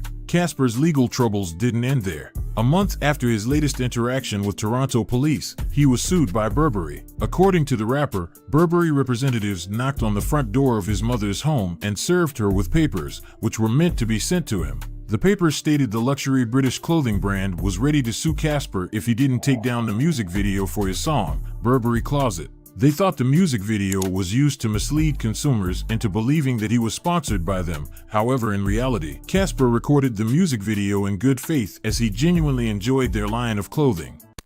Actually, no, I was in jail at the time. I called my mom. You see, Burberry, bro, that's some bitch ass shit, bro. Burberry, y'all some hoe ass niggas for doing that shit. They ass was helping y'all ass out, bro. I ain't gonna cap to you, helping y'all get more sales. Niggas tweaking talking about, yeah, that was a dope promo. And she told me that some people. That's what I'm saying, and it's his clothes that he broke. And dropped off some papers about they're suing me or some shit. They're like, I have to remove the video or they're gonna bring me to court and this, that. Cease and desist, basically. Cease and desist, yeah. So I'm just like, what the. Fortunately, Burberry didn't take legal action, but the fact that the European luxury brand reached out to a rising artist from Toronto proves Casper's influence was reaching international territory. 2 months after the Burberry incident, K-Money was finally released from jail and went straight to dropping new music. Ride was the first song he released since being free, and it featured several notable bars aimed at a rival Regent Park gang known as Halal Gang. My city like you got a fucking bell. Skinny L's, you running so fast that I'ma need some help. I was two-handed, now you're black, fuck up your nose. Menace gang, we the ones wetting up your block. Trap houses doing numbers, did numbers on your block. This wouldn't be the first time both crews went at each other's necks. If you paid close attention to the Burberry Closet video, you'll notice a familiar piece of jewelry hanging on Casper's neck. It's Smoke Dogg's chain. In March of 2017, the Halal Gang member was robbed by a man who claimed the chain was his. That man then sold it to Vanali Stacks, a known Project Original member and close affiliate of Casper. The chain then went on what the scene dubbed as the Greasy Neck Tour, in which several Regent Park rivals posted a picture of them wearing it and tossing it around.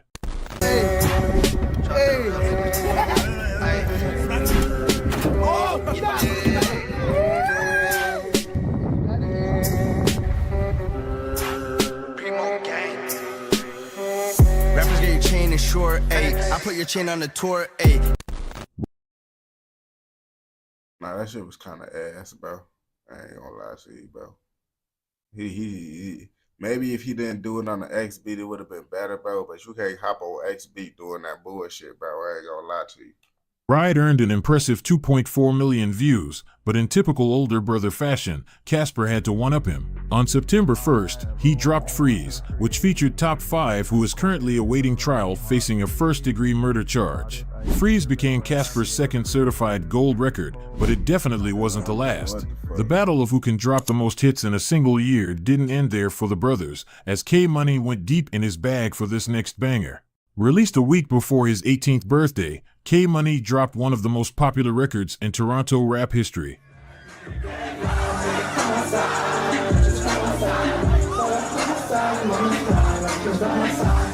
Come Outside turned up the streets of the 6, earning more than 1 million views in less than 2 months and eventually its own platinum plaque. With their arsenal of hits, K-Money and Casper began performing at events across Canada. From Ottawa to Waterloo, the brothers were selling out venues to fans that screamed every word to their songs. But what really took them to the next level was when those same songs were played during NBA and NHL games. At this point, the duo was just about to break their underground rapper label and go mainstream, but as some of you may already know, when it comes to Toronto rappers, there seems to be an agreement amongst them to crash out before they can even get the chance to.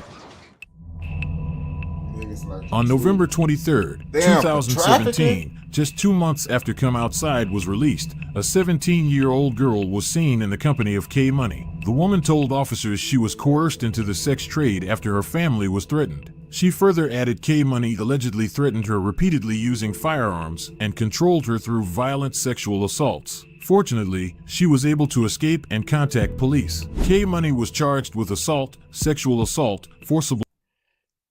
His ass looked like a fucking I don't know, disabled fish or some shit. Confinement and failures to comply with probation. Following his arrest, a larger investigation was launched when a second teen victim came forward. She alleged she was forced into the sex trade by a man she met shortly after being kicked out of her home by her father. She worked in hotels in Brampton, Hamilton, and Toronto, charging $120 for half an hour and $220 for an hour. Over a 6-week period, she made an estimated $20,000, of which her pimp pocketed $16,000. Subsequently, 21-year-old Dion Cuvely and 19. It look like folks says damn they gonna snitch. It look like he gonna cry. His ass look like Mr. Mosby from Sweet Life and Zack and Cody. 18-year-old Christos Shepard were arrested and hit with the same charges as K Money, plus some. Luckily for K Money, his charges were withdrawn by the Crown at his first court hearing after he paid a peace bond. According to K Money's defense lawyer Jag Verk, he asserts his client was only arrested because he was targeted by Toronto police for being a successful rapper. Christos Shepard's charges were withdrawn as well, but on April 6th of this year, he was back in the news after Peel Region Police placed a warrant for his arrest. Yeah, folks ass look like he be on the bullshit, bro. I ain't gonna cap to you. Folks be on all the bullshit, he with the bullshit. When he breached his conditions. As of the making of this video, he is still on the run. When faced by the Crown, the so-called pimp, Dion Cuvely, wasn't as lucky. According to police, he was allegedly the ringleader of the human trafficking operation and was actually released from custody on similar charges mere weeks before being arrested for this incident. Dion was consequently sentenced to 9 years in a federal penitentiary where he currently remains. 2017 didn't end the way. And then y'all gotta remember, folks, did someone tell on him? No, I mean, I guess he held it down. He ain't snitch. But it's like, damn, nigga, they said these niggas was doing this to 17-year-olds. Was these niggas young niggas at the time? Because if these niggas was adults trying to pimp out 17-year-olds, these niggas diabolical. They on that Jack Dorothy shit. Casper and K Money wanted to, but come spring of 2018, things only got worse when the Regent and Alexandra Park gang rivalry reached its boiling point. Well, Toronto police are warning the public about 2 shootings in Regent Park this week. Now, police have released this surveillance footage. It shows 2 men approaching another man on River Street near Gerrard just before 1 o'clock Wednesday morning. Now, one of the men can be seen pulling out a gun and appears to pull the trigger, but the gun doesn't fire. The 2 suspects then... That's because dumbass niggas don't clean their gun. We talk about this shit damn near every video. When we hear about that street shit, we always be hearing about some dumbass nigga gun jamming. You know why they guns be jamming? Because these niggas don't maintain their guns. They don't oil up their guns. Them niggas just keep shooting them bitches till them bitches fuck up. Then they finally figure out, oh shit, I need to clean this motherfucker and actually maintain it. Walk away. The second incident occurred just minutes later. Now, police say a 42-year-old man was standing near a corner store on River Street when he was approached by the same men. The suspects pull out guns and then chase him into the lobby of an apartment building on Oak Street, where he was shot in the leg. He was taken to hospital and has since been released. Now, police are asking anybody with any information on the shootings to contact them. It all started on May 25th, 2018 at Toronto Rap. You said Toronto Rap is dead. I don't even think that shit really was alive out in America. I ain't gonna lie to you. I feel like shit, UK got a little bit more relevancy than Toronto. I ain't gonna nigga, bro. Don't nobody be come on now. No one don't listen to no Toronto rappers, bro. Nigga, when we think of Canada and Toronto, I don't even know if Drake from Toronto. But when we think of Canada, we think of Drake. That's the only thing we even think of. No one don't know about no Toronto rappers. 12:43 a.m. when a man smoking a cigarette in Regent Park was approached by 2 men. One of the men, wearing all white, pointed a gun to the back of the unsuspecting man's head and pulled the trigger. Fortunately, the gun jammed. As the man heard the click of the trigger and faced them, the 2 suspects turned around and walked away. But approximately 8 minutes after this incident, the gunmen are seen on camera walking past another man. The suspect in white turns toward the man standing near the entrance of a variety store near 175 River Street and pointed a gun at him. The man notices the gunman and runs into the lobby of an apartment building at 220 Oak Street, but not before being shot once. The 2 suspects are seen fleeing on foot immediately after the shooting. The victim... Bro, but these niggas did all that shit and they only hit him in the fucking leg, bro. These niggas just, they damn near probably wasn't even trying to kill him. They were just trying to do something just to do something. Because how you was up that close, you had the shit right there. You could have popped his ass and you hit him in the leg. The victim was taken to hospital where he was treated and then released. It's rumored K Money and fellow Menace Gang affiliate and rapper J Money were arrested for the incident, but were later cleared due to insufficient evidence. Although the rappers were deemed innocent in the court of law, fans were still doubtful, especially when J Money released the song Get Shot. Coupled with lyrics that hinted at the River Street shooting, the song also features a snippet of a news report covering the incident. And they're feuding with a rival gang known as the Menace Gang. There were shootings that happened basically right where we're looking now. D-Mark got that E. In this infrared security video, the assailant saunters over to an unsuspecting man, puts a gun to his head, and pulls the trigger. You know how I rock get shot. Broad day creeping in your hallway. It's time to ride to put away the bombings. The chances of this being a coincidence is relatively low, especially when 2 days after the River Street shooting, Atkinson Co-op was hit with a hail of bullets, presumed to be at the hands of Halal Gang. This is when things really took a turn for the worst as PO would retaliate, marking the beginning of a cycle of deadly gun violence that nearly ended the careers of Casper and K Money. Police are investigating a shooting near Queen and Spadina. Let's get more details tonight. We're live to CB24's Kayla Williams. It's been several hours now. What have you learned, Kayla? Cute with it, you see? Well, so far, Toronto Police as well as the forensic investigation team remain here on scene. Right behind me is where the shots were fired about 4 hours ago. It happened just after 4 p.m. at Atkinson Housing Co-op at... As per Toronto Police, Atkinson Co-op was the target of constant gun violence throughout the month of May. This latest incident, however, set off Casper and K Money, who decided to retaliate. On May 28th, they gathered two noted Menace Gang members, Shaquem Anderson and Harlem Baldwin, better known by his rap name RK, and hopped into a rental car and drove to Regent Park where they believed their ops would be. Shaquem was the driver, Casper sat in the front passenger seat, while K Money and RK sat in the back, both armed with firearms. The men arrived at Regent Park, specifically the corner of Parliament and Dundas Street, at around 2:40 p.m. The streets were full of pedestrians at the time, but that clearly didn't deter Menace Gang from running down on their ops. Coincidentally, a plainclothes officer investigating gun violence in Regent Park witnessed the four men in the vehicle wearing disguises and put out a radio call asking his colleagues to watch for them. Moments later, he witnessed RK and K Money exit the car holding handguns and K Money discharge his gun, causing people to run for cover. Both men jumped back in the vehicle and they took off, with cops tracking it to the nearby intersection of Sherbourne. You see, these niggas so stupid, bro. Like, these niggas wanna prove a point that they so tough. Like, nigga, yes, anyone could go kill a nigga in broad daylight. Yes, anyone could do that shit. But that shit is stupid. That shit is just dumb. Like, why are you doing some dumb ass shit like that, bro? You just could if you can't catch a nigga, listen.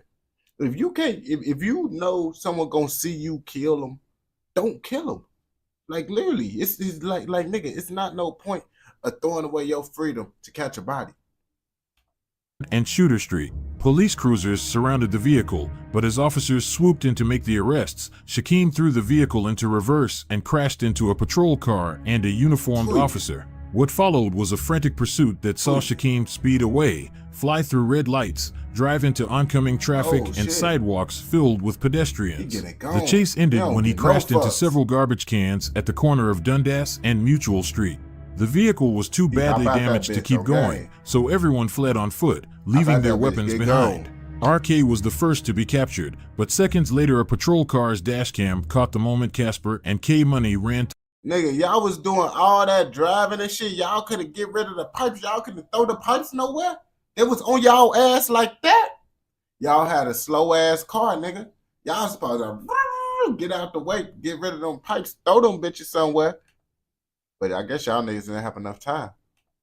Through a co-op unit on 88 Mutual Street, where officers were waiting for them on the other end.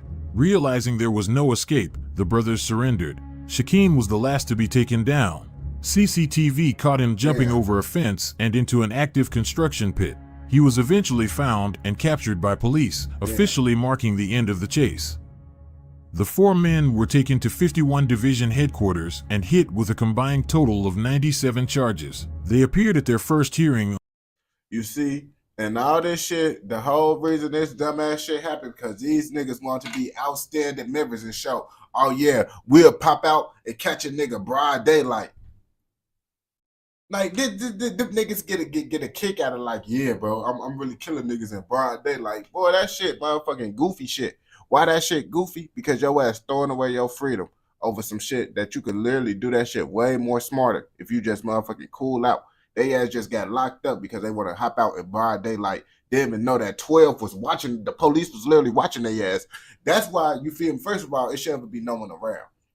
But now you doing it with a whole bunch of motherfuckers around and the police watching your ass. You feel me? If you didn't have a whole bunch of motherfuckers around, no one would be watching you, so the police wouldn't be watching you. On June 20th, first up was Shaquem. By the grace of God, he was granted bail, but after the Crown successfully submitted an appeal to have his bail revoked, he was back in jail a month later on July 13th. Man, the only reason niggas found out about that presser, nigga, is because folks ass was talking to Cardi B. I mean, not Cardi B, Corla Ray. That's the first time I ever heard of presser. And motherfuckers was cooking his ass. Then came the brothers. Their trial took nearly 3 months before a judge came with the final verdict. This was because the Crown presented nearly 40 pages worth of questionable evidence attempting to convince the judge Casper and K Money were gang members and the shooting was gang-related. At one point, a veteran detective on the force tried to submit music lyrics as aggravating factors because when Casper was captured, he asked his arresting officer to, quote, tell the Toronto Star that Toronto rappers Casper and K Money were caught and that we never did it, but wanted the clout so we could drop a banger, which in fact was released the day after their arrest. The detective then proceeded to dissect the lyrics to the following song as well as K Money's hit record, Come Outside. Things only got stranger when the detective presented the judge with an Urban Dictionary definition of Menace Gang, in which it describes Casper as, quote, a sexy-ass man in Menace Gang. Trial then concluded with a summary of an interview Casper and K Money conducted with media network We Love Hip Hop, in which they were quoted saying, we rap what we live. In the end, none of the evidence brought by the detective were accepted, and the defense successfully argued the shooting was an isolated incident and not gang-related. In 2019, all 4 men were sentenced.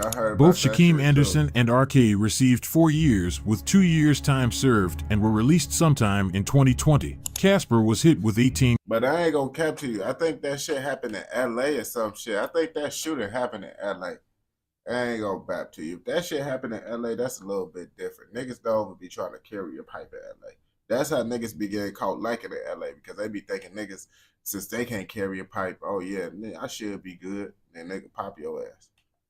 Months, but was also given 4 years with 2 years time served for the raid on his apartment in which they found a loaded firearm and drug trafficking paraphernalia. For firing the single shot, K Money received the longest sentence of 7 years with 3 years time served. While locked up, it's rumored both Casper and K Money were involved in several violent altercations, with Casper being stabbed at one point. It doesn't look like the situation was life-altering because Casper went to Instagram to announce he was released from prison on September 29, 2021.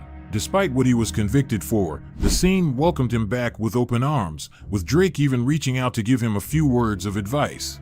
It seems the boy's message resonated with Casper because he started posting throwback photos of himself playing basketball with other artists within the city. He also dedicated a post to the late Smoke Dogg, who passed away in a shootout a month after Casper and K Money were arrested. In one message Casper wrote, "Not gonna lie, on everything, I miss my rap arch nemesis. This was a banger, used to get vexed when I heard this and had to go make a next heater." Casper was willing to make amends with his past demons and steer clear from trouble. But that all changed once 6buzz's co-founder Abraham was robbed of his chain and watches by Bleecker Street-based rapper Loco City and his crew while roaming the streets of downtown Toronto. A few days after the news broke of the robbery, Casper posted a video of himself wearing the chain. Underneath it was captioned, "Story is a little mixy today, so some downtown demons ran up on 6buzz, beat him up and took his chain and watches. But you know me, downtown I have say, so I got him back his 6buzz chain, but now he's mad at me because I don't want to backdoor my dogs. Please all blog pages, don't be like this clown." If you're a blog page, be a blog page. Stop choosing sides in the city. 6Buzz, stop linking me. I am not backdooring no one and you are not getting your watches back. Fix up and I dare you to go on sick with me. I don't care who you think is writing. 6Buzz had enough of the online antics and decided to repurchase the same chain, but there was still bad blood between him and Casper. It started with a light back and forth on Instagram, then escalated into 6Buzz deleting the music video for Casper's first hit record, Dope Boy, which premiered on the 6Buzz YouTube channel. It's unclear where the two currently stand, especially with K-Money shouting out 6Buzz upon his release from prison this year. K-Money's return to the scene was highly... He took that shit down like, nigga, that shit like, bro, nigga, you still going, that's going to your page at the end of the day, nigga. I would have left that shit up. Nigga would have been mad if his shit was going up on your page. Yeah, I feel that make a nigga even more mad. Anticipated, with many wondering if he was able to go back to his melodic ways, but fans were left highly disappointed with the release of his first song. Instead of the melodic vibe he was famed for, he switched it up with the overly saturated New York drill flow. Although he was heavily criticized, K-Money didn't let the noise get to him. He decided to go back to his old flow a week later, this time featuring his brother Casper. This time around, fans were pleased and the numbers reflected it. It's clear the scene was eagerly awaiting K-Money's return, so let's see if he can keep the hype going. Both Casper and K-Money have contributed to Toronto's vibrant and diverse hip-hop scene for a near decade, achieving probably the most certified gold and platinum records out of anyone in the scene. They have solidified the city's reputation as a hub for emerging talent in the genre, and with both of them now free, all we can hope for at this point is for them to stay out of the politics. Yeah, you know them niggas, hopefully they stay out of the bullshit. But you know how niggas is. But these niggas seem like they with the bullshit and they want to stay with the bullshit. You feel me? Because it's like they did good for a little minute, but then they got back on the bullshit. But they don't seem like they're on the bullshit like they once was. So hopefully they ain't completely on that bullshit, man. If you watch this video all the way through, I know your ass fucking with another motherfucking video, so go ahead and go watch another motherfucking video. And don't forget to like, comment, subscribe, and what? Turn on post notifications so you never miss out on any content like this. Go! It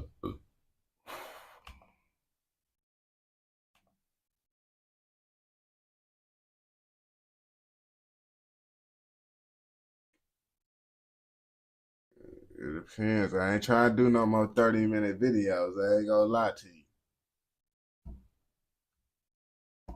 If it ain't too long.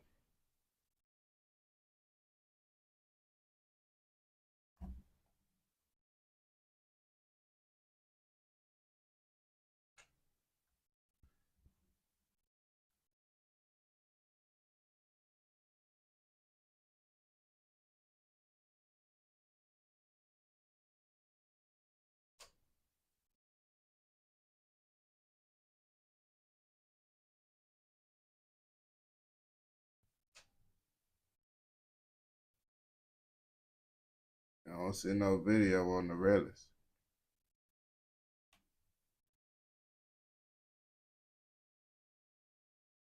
Only thing I see is songs. And I ain't doing no song reactions.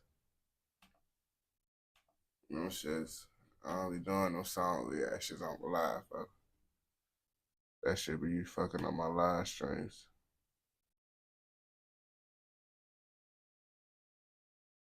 I gotta see what the fuck I got popping up on that bitch. Cause I literally did reaction videos before. And the reason why I didn't post them videos because Twitch took down the video and YouTube on the live stream. So it's like I ain't finna be doing that shit because it fuck up my videos. If I do that shit, if I did reactions, I had to, if I did that shit, I had to do it on Twitch and then they damn near take that shit down. I wouldn't be able to post it, but I got ways around to post it, but that should be extra shit.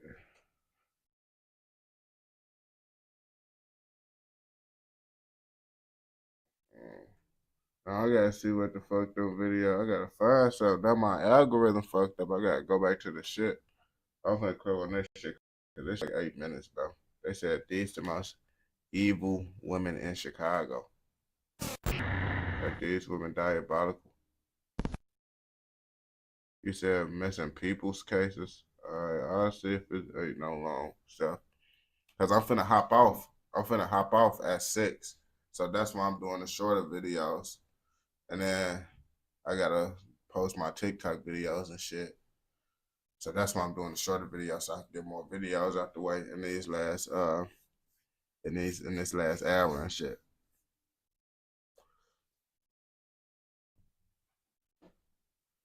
They said these the most evil women in Chicago. How these the most evil women in Chicago? I don't even know. But I think they on some backdoor ass shit. But today we finna find out the exact reason on why they the most evil. Sometimes the people we trust the most are the ones we should fear. In a city like Chicago, you can't trust anyone. Just because a girl has a pretty face doesn't mean there's not a demon living within her. In today's video, we'll be breaking down 3 wild... Hey nigga, what the fuck you mean? A pretty face? I don't see not one pretty face on this motherfucker right now. So what the fuck you... I hope these ain't the women you talking about that back... Who got the pretty face? Because I don't see one pretty... What the fuck she got going on, bro? I'm scared of her. Is that a guy? I don't know what's going on. Wild stories of women that betrayed the trust of the men in their lives and set them up to be killed. But before we get into the video, please be sure to like and subscribe.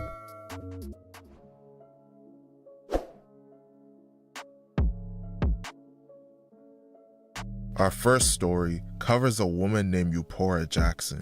Eupora was from Chicago, Illinois, more specifically the Englewood neighborhood. She was a shady character and would steal from people. One day, her ass looked like she be stealing, smoking Black and Milds, every nigga activity. It looked like she was damn near born to be a nigga. I ain't gonna cap to you. She stole from the wrong person. Eupora stole a gun from a man, and once the man found out, he wanted repayment. Eupora would eventually come up with an evil plan to pay off her debt. While living a double life, Eupora was dating a man named Eric Hamilton. She knew that Eric kept a decent amount of marijuana in his apartment, and she knew it was enough to repay her debt. She contacted the man she owed money to, and they came up with a plan. Damn. On July 26, 2019, Eupora and Eric returned to his apartment around 4 a.m. after attending a party with friends.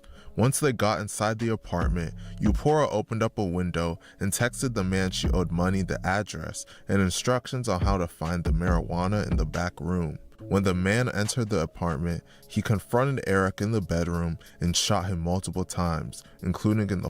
Bro, this is why you can't trust these hoes, bro. This is why you can't trust these hoes. I ain't gonna lie to you, bro.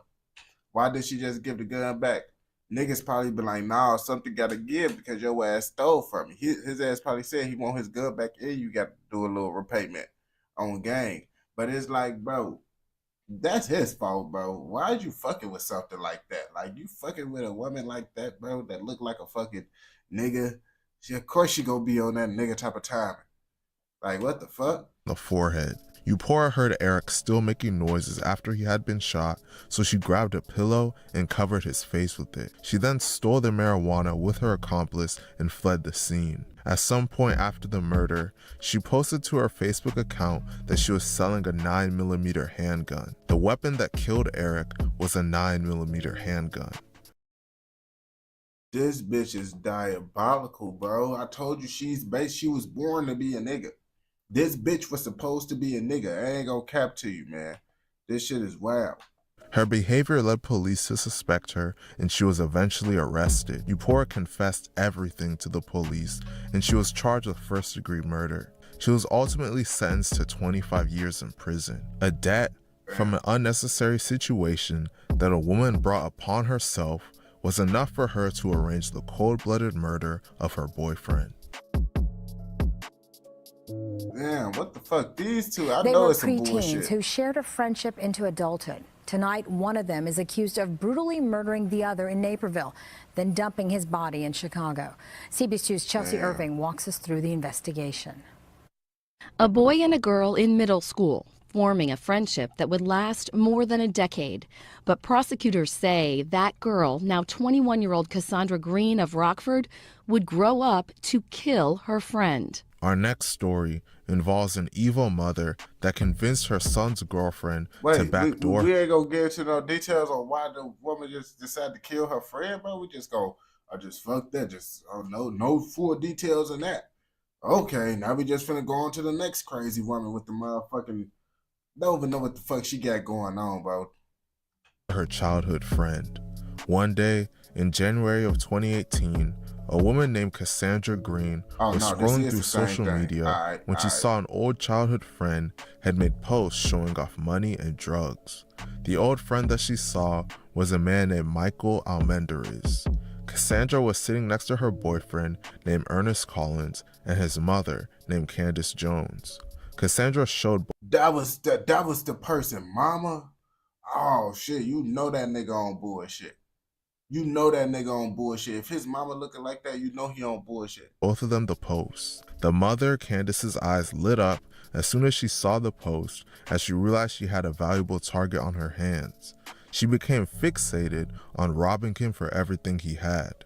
Candace talked the couple into it, then sent them to rob Michael's apartment on 4 different occasions, but they failed each time. Frustrated with the failure, she gave her son Ernest a gun and devised a new plan. Damn, you see, this mama sending her kids clean off. This mama don't give a fuck about motherfucking her kid at all. She don't give a fuck at all, bro. This shit bogus as hell. To try to rob Michael again and shoot him when he got in their car. Since Michael and Cassandra were childhood friends, they all knew that she could easily convince him to link up with her, and that's exactly what she did. On January 14th, 2018, at around 9:11 p.m., Michael received a message from Cassandra arranging for her to come pick him up in her car. Shortly after receiving the message, Cassandra arrived at Michael's apartment and he hopped into her vehicle. Cassandra then drove around for 5 minutes when the boyfriend, Ernest, emerged from hiding in the back of the car and shot Michael twice in the back of the head. Bro, I ain't gonna bab to you, bro. This is why I'm not trusting. You see, can't no old motherfucker even come back into my life. Like, motherfucker ain't finna hit my line and be like, oh yeah, let me hang. Boy, I'm not trusting you, boy. You're not finna randomly just hit my line out of nowhere. I'm automatically gonna assume you on some backdoor ass shit. Cause why the fuck you just hitting my line out of nowhere? Yeah, that's some backdoor activity. I'm not finna cap to you. The couple then traveled to the mother Candace's house in Chicago. There, they came up with a plan to hide the body. They placed Michael's body in a garbage can and then put the garbage can in Candace's garage. They later moved the garbage can to the garage of the vacant house next to her home. The following day, Ernest and Cassandra took Michael's keys and robbed his apartment. On January 14, 2018, Naperville police officers responded to a call on Whispering Hills Drive regarding a missing Naperville resident. After receiving this call, they launched an investigation into Michael's disappearance. His body wouldn't be discovered until several months later after police probed reports they received of a foul smell coming from a vacant home. After a short investigation, all 3 defendants were identified and apprehended. Candace was taken into custody on February 6th. They ass about stupid as hell, bro. They ass just left it inside the abandoned house inside a residential area. And didn't think about how the body was gonna decompose and leave a smell. They didn't think about these type of things before they, went to go catch a body. Like, nigga, I thought they was just putting it inside the abandoned house just to have it right there till they thought of a, way to get rid of the body a good way. But nah, these niggas just stupid. But looking at this shit, I can already tell. 2019 in Chicago, while Ernest and Cassandra were taken into custody on February 4, 2019 in Rockford. Ernest was ultimately sentenced to 70 years in prison for murder and an additional 28 years for armed robbery. Candace received a 40-year sentence for murder and 21 years for armed robbery. Cooked. That's and they let her send her off. I ain't gonna cap to you. If my mama was looking like this, I would not listen to her. I would not listen. I would not take no advice from her. I ain't gonna lie to you. Everything that she would say would be bad advice to me, just looking at her.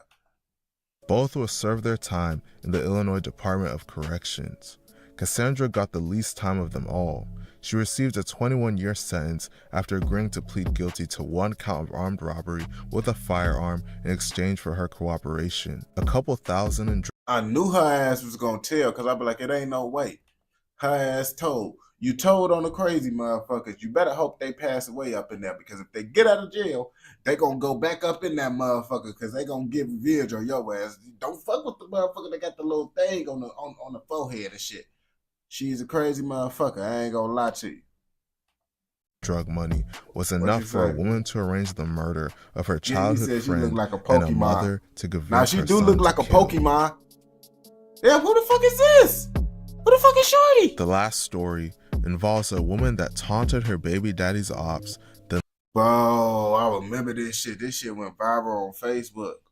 leaked his address on social media to intentionally get him killed. In March of 2024, a woman going by the name Marlene Romero on Facebook made a shocking post on her account. She posted, "My baby daddy got the weakest ops. He just keeps coming home alive and untouched. And he snitch on half of y'all and he rob half of y'all.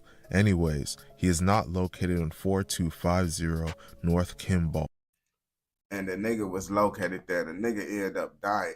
But that's what I'm saying, bro. That's what I'm saying. Y'all be getting anyone pregnant, bro. That's y'all problem, bro. Y'all get any and everyone pregnant, bro. Fuck it with. And do y'all notice something? All the bitches that's doing this backdoor shit, boy, they look like they ass would do that type of shit. So what that tell you, bro? You should judge a book by its cover, and it might help you out a lot. I repeat, he is not. Marlene clearly had bad blood with her baby father. Bro, her eyelashes stuck like this. Her whole, bro, you look at her, bro.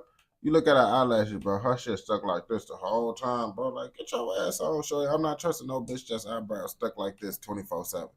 A man named Bernardo Romero. It's rumored that she stabbed him in the past, leading to an arrest.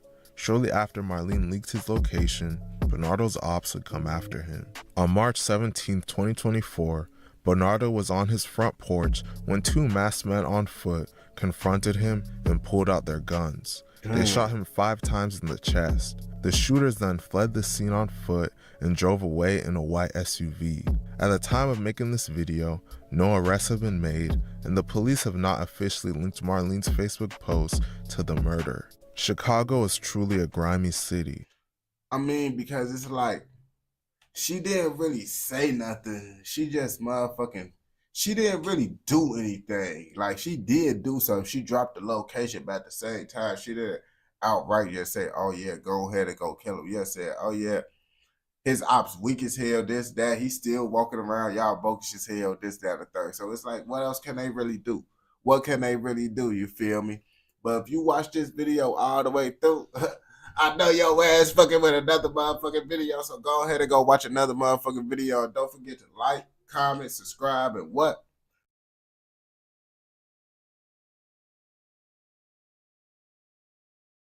Damn. So you never miss out on any content like this. Go!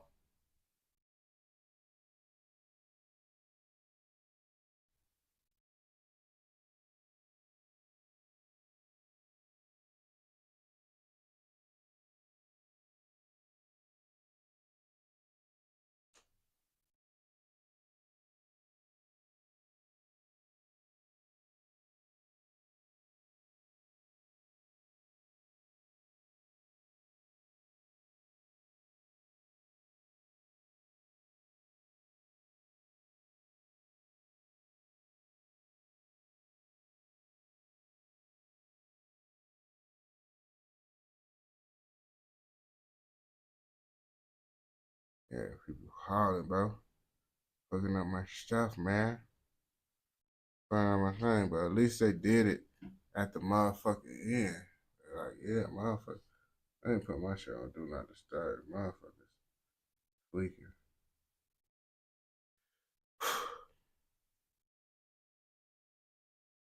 That shit was crazy, bro. That shit was crazy.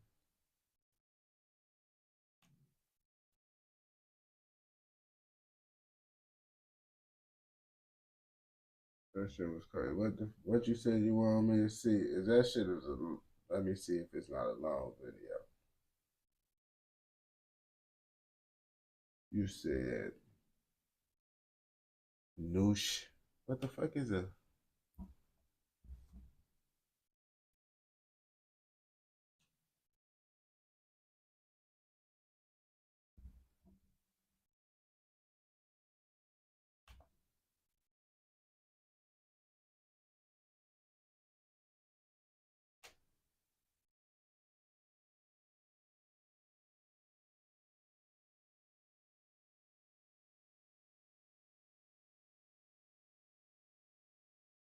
I ain't gonna cap to you. I don't be reacting to things like these.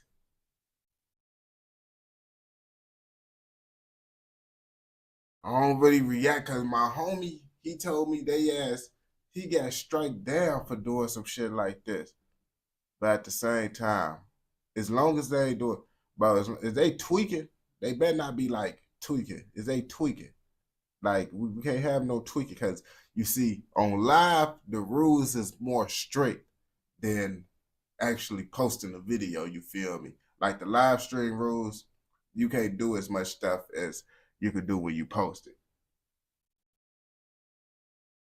Nah, bro, I don't want it because I already got a strike being on live, bro. Reacting to some content, motherfucker, they ass show some shit. I'm like, no.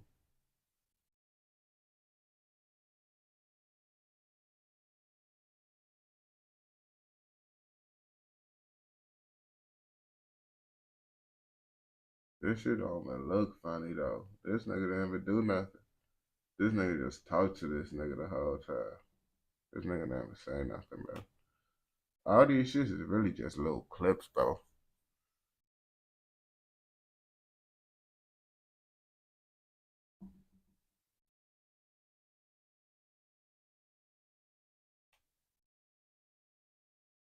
Let's see what's to this one since it's 13 minutes. You have travelled up from Manchester today, right? Yeah. I already know I can't even understand what the fuck this nigga is even talking about. It's finna be one of these. I ain't gonna cap to you, bro. I can't even understand these niggas. Like, yeah, y'all be thinking I be playing, bro. Y'all be thinking I be playing when I say, bro, I can't watch the UK shit with the voice because it's like, it's too much comprehension I be having to do in the video. Like, it's like I'm watching a whole nother different language. Like, I can't enjoy the video because I gotta try to understand everything they fucking said because I don't be understanding shit they be saying, bro.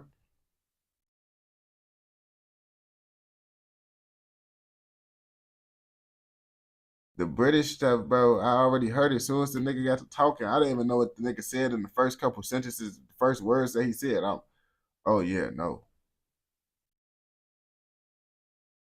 You said it's a scientific video? Man, let me see if I even got some shit. You know how that shit be, man. I don't be reacting to the infographics. I wonder what the infographics show. Because I know infographics show, I don't know if they be tweaking with a nigga. Because that's what I really be watching. Them my boys.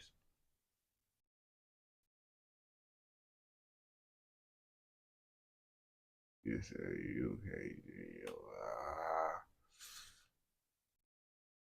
Oh, baby. We might see.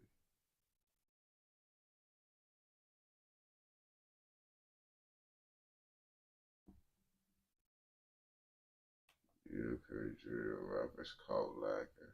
Okay.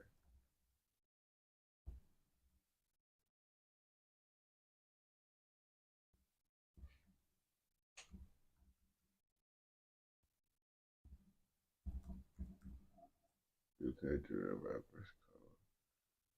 They even got videos. Boy, y'all barely got videos of UK drill rappers getting caught like it, bro. Here go a video. I type in UK drill rappers. They motherfucking be what the fuck? American shit. But I found this one nigga. Hopefully this video not trash. When UK rappers step out of the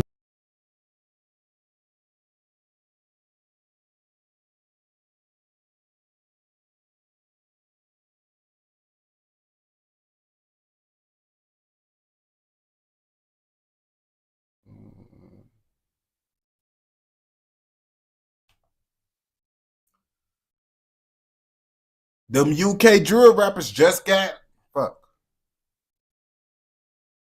Them UK drill rappers just got caught lacking. What UK drill rappers got caught lacking?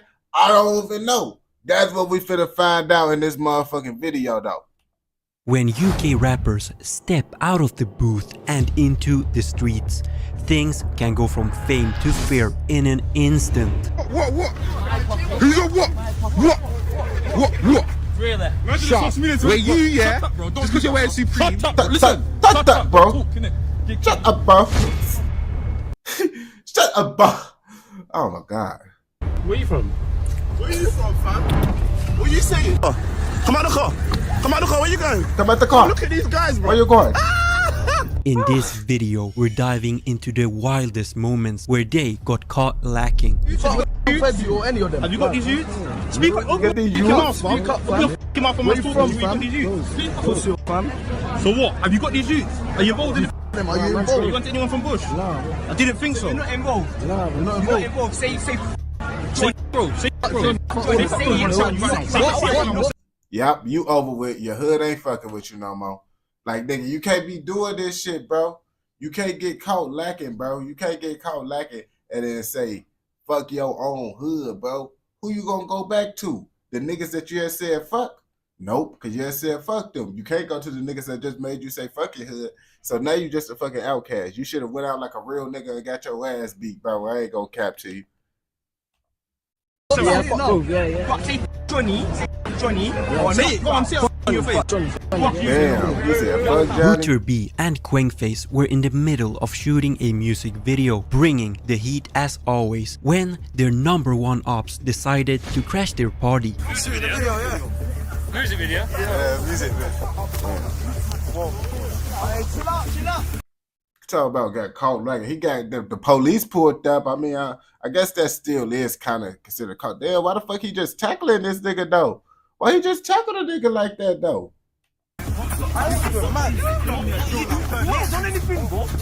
I see what's going on with the Pepper Boys after this. Damn, why they hold it, bro, like that?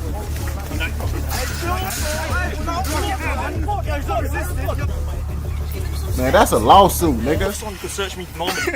That's a lawsuit. When it comes to being caught lacking, H might just take the crown. From he was unexpected wanted. run-ins never to mind. viral That moments lawsuit. that left haters talking, H has found himself in some wild situations. Damn, folks getting the shit beat out of him, bro. Damn, they beating the Sonic coins out of that boy. Beating the Mario coins out of that boy. He getting the shit beat out of him, boy. That nigga is done with. His ass on 1% health at this point. I ain't gonna cap to you. Come get your hat back. Use this hat. Take your hood off then. Take your hood off then. This thing, bro. Take your hood off Give me then. my hat, bro. Come with a hat. Look at man them capping with random hats. What? Headie One and Tyon Wayne, two prominent figures in the UK drill and rap scene, have had a history of tension between each other. In 2020, this rivalry escalated when the two found themselves on the same plane. There's children! Someone say something! Come on, there's children! Allow it! Children! So after this footage was taken, apparently it kicked off really bad, like and the they're person not told me trying that to the fight for videos real. don't pick up at how bad the situation actually was, and it was so it said got worse. that a lot of punches and kicks were actually thrown, and it isn't what it's made out to be on camera.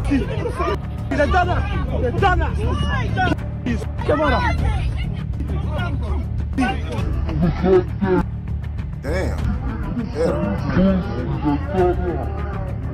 Headie One and Tyon Wayne later reflected on the infamous airplane incident, taking shots at each other quietly. This is just like the craziest scenario I could ever imagine, is a bunch of lit rappers in Dubai sort of like narrowly dodging, running into each other even though they're beefing. This is like a hip-hop movie script right here. This doesn't sound like real life. I don't really like dwell on them things, because like I just feel blessed to be here. Like moments like that, it's like yo, like things could be worse for me. I could have still been on the streets, like trying to get it. Like, so like, if I have to box something up on the plane just real quick, like it's like right, like it's not, things could have been worse than that. Like I could have been like, you know what I'm saying? So it's just like it could have been a worse situation, you know. So it's just like it's nothing major, nothing. Like, my skin's looking. Bro, what the fuck is this nigga talking about, bro? Nigga, he asked you why you beating a nigga ass on a plane. Talking about it could have been worse. Nah, nigga, I don't know what the fuck he talking about. As great as ever, and nothing really. Just ain't been entertaining, no foolishness. Even the kings of drill aren't untouchable. Headie One, known for his hard bars and street credibility, once found himself caught lacking at a university. Oh, go on, Headie. Go on, Headie. What are you saying? What you? Hold on, what? Fam, back up here. Hey, let me get out of here. Hey, yo, come on, bro. Are you mad? Brother, let me get out of here. Brother, them things that are not funny, bro. Them things that are not funny, bro. One. Let me get out. Nigga scared for his life. Don't play that kind of show me. Let me get out of here. Fam, don't play that. Let me get out of here. Let me get out of here. Let me get out of here. What's your thing then, G? What's your thing then, G? What's your thing, G?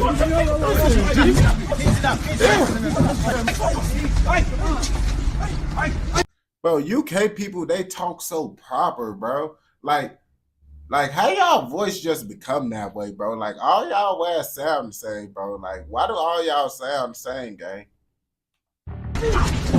Headie would later talk about the incident in a podcast. So obviously a few months ago, this video leaked of you like literally being at a university. It seemed like you had got yourself into some sort of situation where the people were kind of surrounding you. What was the story behind that? Was there a particular reason why you was at that uni? Everyone seems to think you was there for a girl.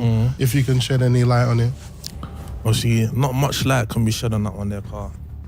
He said, not much, you can't speak on that. It's a bit of a sticky one still, obviously, right now anyway. Maybe in the future that can change. After the KSI versus Joe Forner fight, Bugsy Malone was reportedly involved in a heated altercation backstage. Footage shared online shows a tense exchange that later escalated into a physical confrontation. He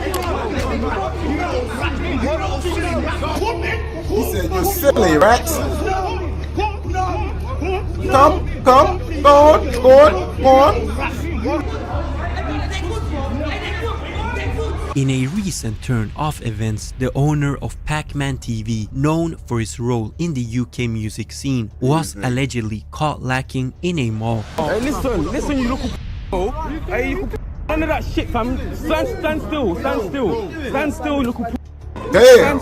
Damn. Hit his ass. He later addressed the Bro, why do niggas keep going in their bags and shit, bro? These niggas be going in their bags hoping these niggas, like, maybe if I act like I got some shit, they ain't gonna beat my ass.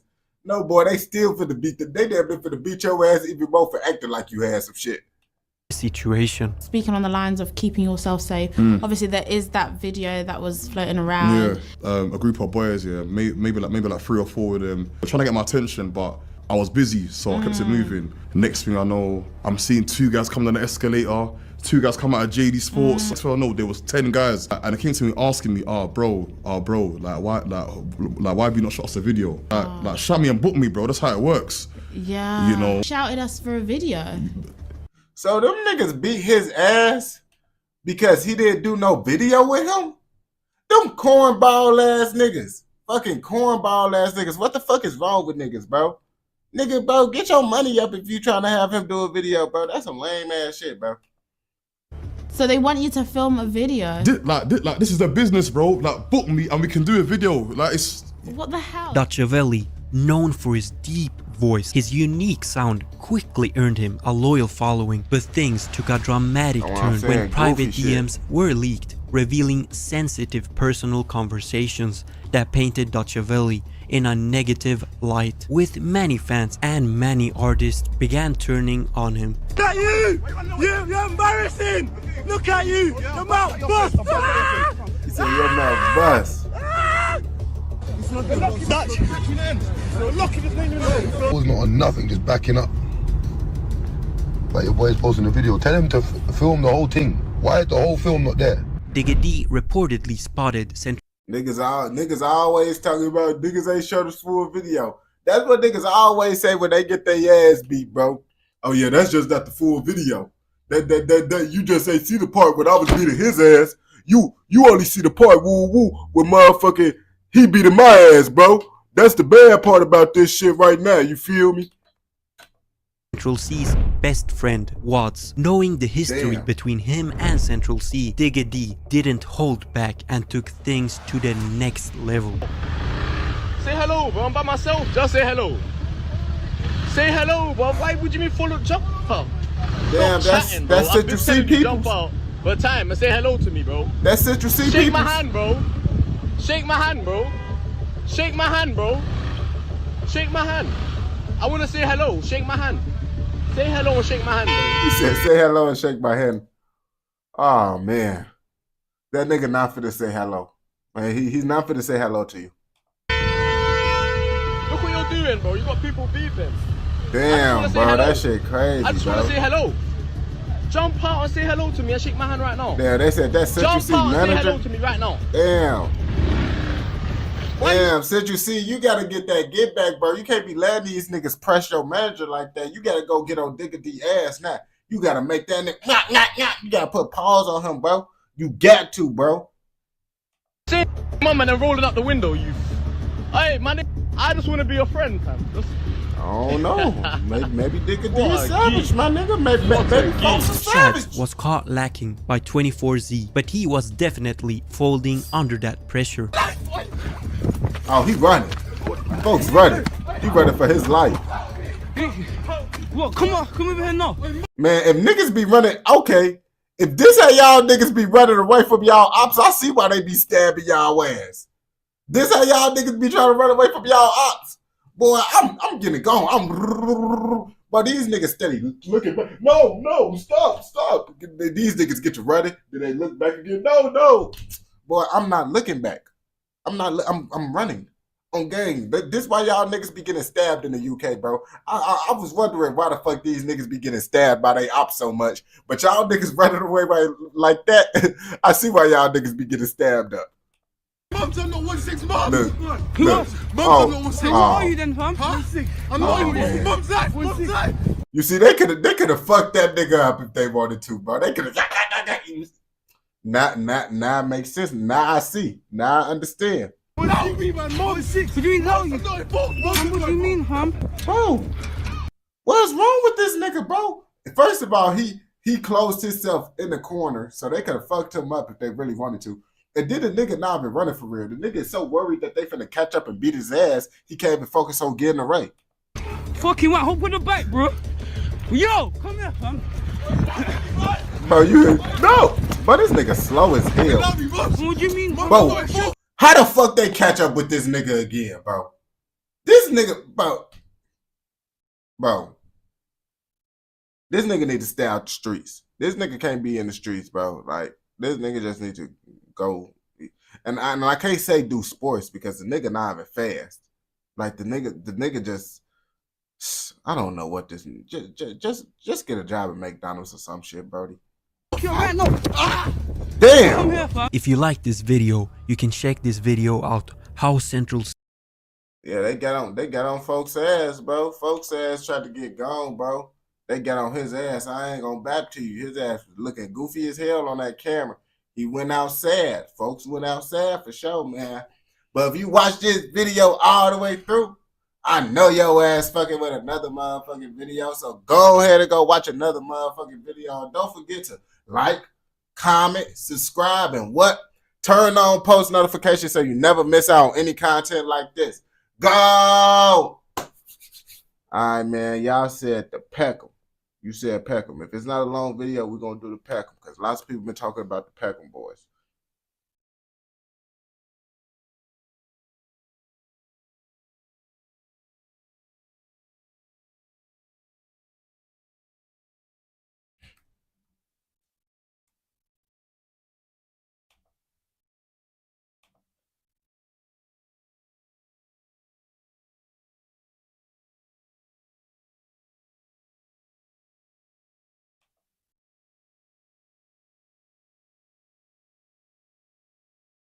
Oh, I think that's why he do Peckham Boys. Peckham Boys, they ass. Oh, let me see. This one, like that.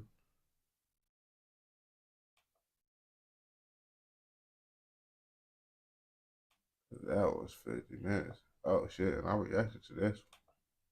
Yeah, the Peckham Boys, that bitch motherfucking.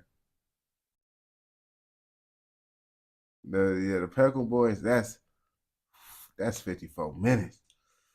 Yeah, and then the other one that you said, the Zone 2, I reacted to the Zone 2 one that you said, that one of y'all said. Okay, but this a Peckham Boy. We could do the Kid Nerd. Kid Nerd said he did Peckham versus Breakster. Did I do Peckham versus Breakster? I don't think so. But let me see. Bro, is this Zone 2? Is this Zone 2 and Walworth motherfucking Peckham Boys or no?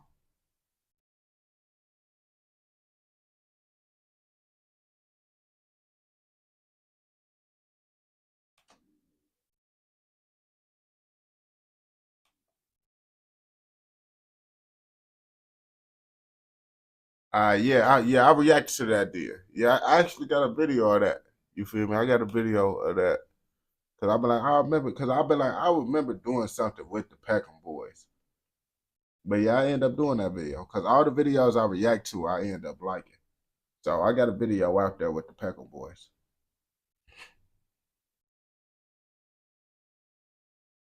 But I guess we could do Dangenham.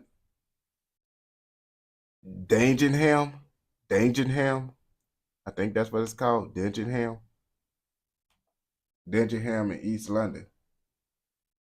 I haven't did no UK drill play. Y'all don't really get that many Cole Lacking videos for y'all rappers for real.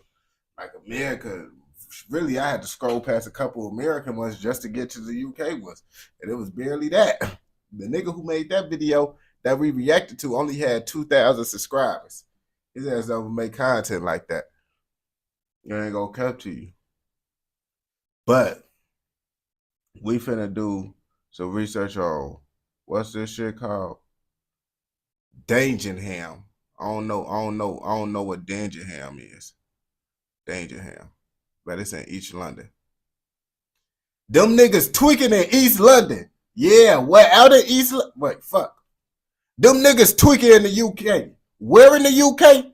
East London. Yeah, lots of motherfuckers didn't even know that London was inside the UK. I thought London was just London. But come to find out, London is inside the UK. And they gangbanging out there. How much of a gangbanging activity they got going on out there? I don't even know. But that's what we're finna find out in this video. Dagenham is located within East London, more specifically within the London borough of Dagenham and Barking, which has been ranked within the top 10 most dangerous boroughs in London. And in 2023, the crime rate would be around 123 crimes per 1,000 people, coming in 18% higher than London's crime rate. Yeah, these niggas tweaking. These niggas, hey, when a nigga get into the hundreds and shit, they like niggas dying over there. I see that shit, I be like, yeah, they like niggas dying over there. The two biggest areas within this borough are in fact Barking and Dagenham, with the borough being home to around 211,000 residents as of a 2018 census. However, what a lot of the people that live— Oh shit. Yeah. Boy, it's gangbanging over here for shit show, bro. You could tell this gangbanging activity. Like when you look at these type of apartments, bro, I feel like the government know what they be doing when they make these type of buildings. You know these buildings is meant for niggas to gangbang in, bro. It ain't nothing positive coming out of these motherfucking buildings except for a nigga having a successful rap career. I ain't gonna lie to you.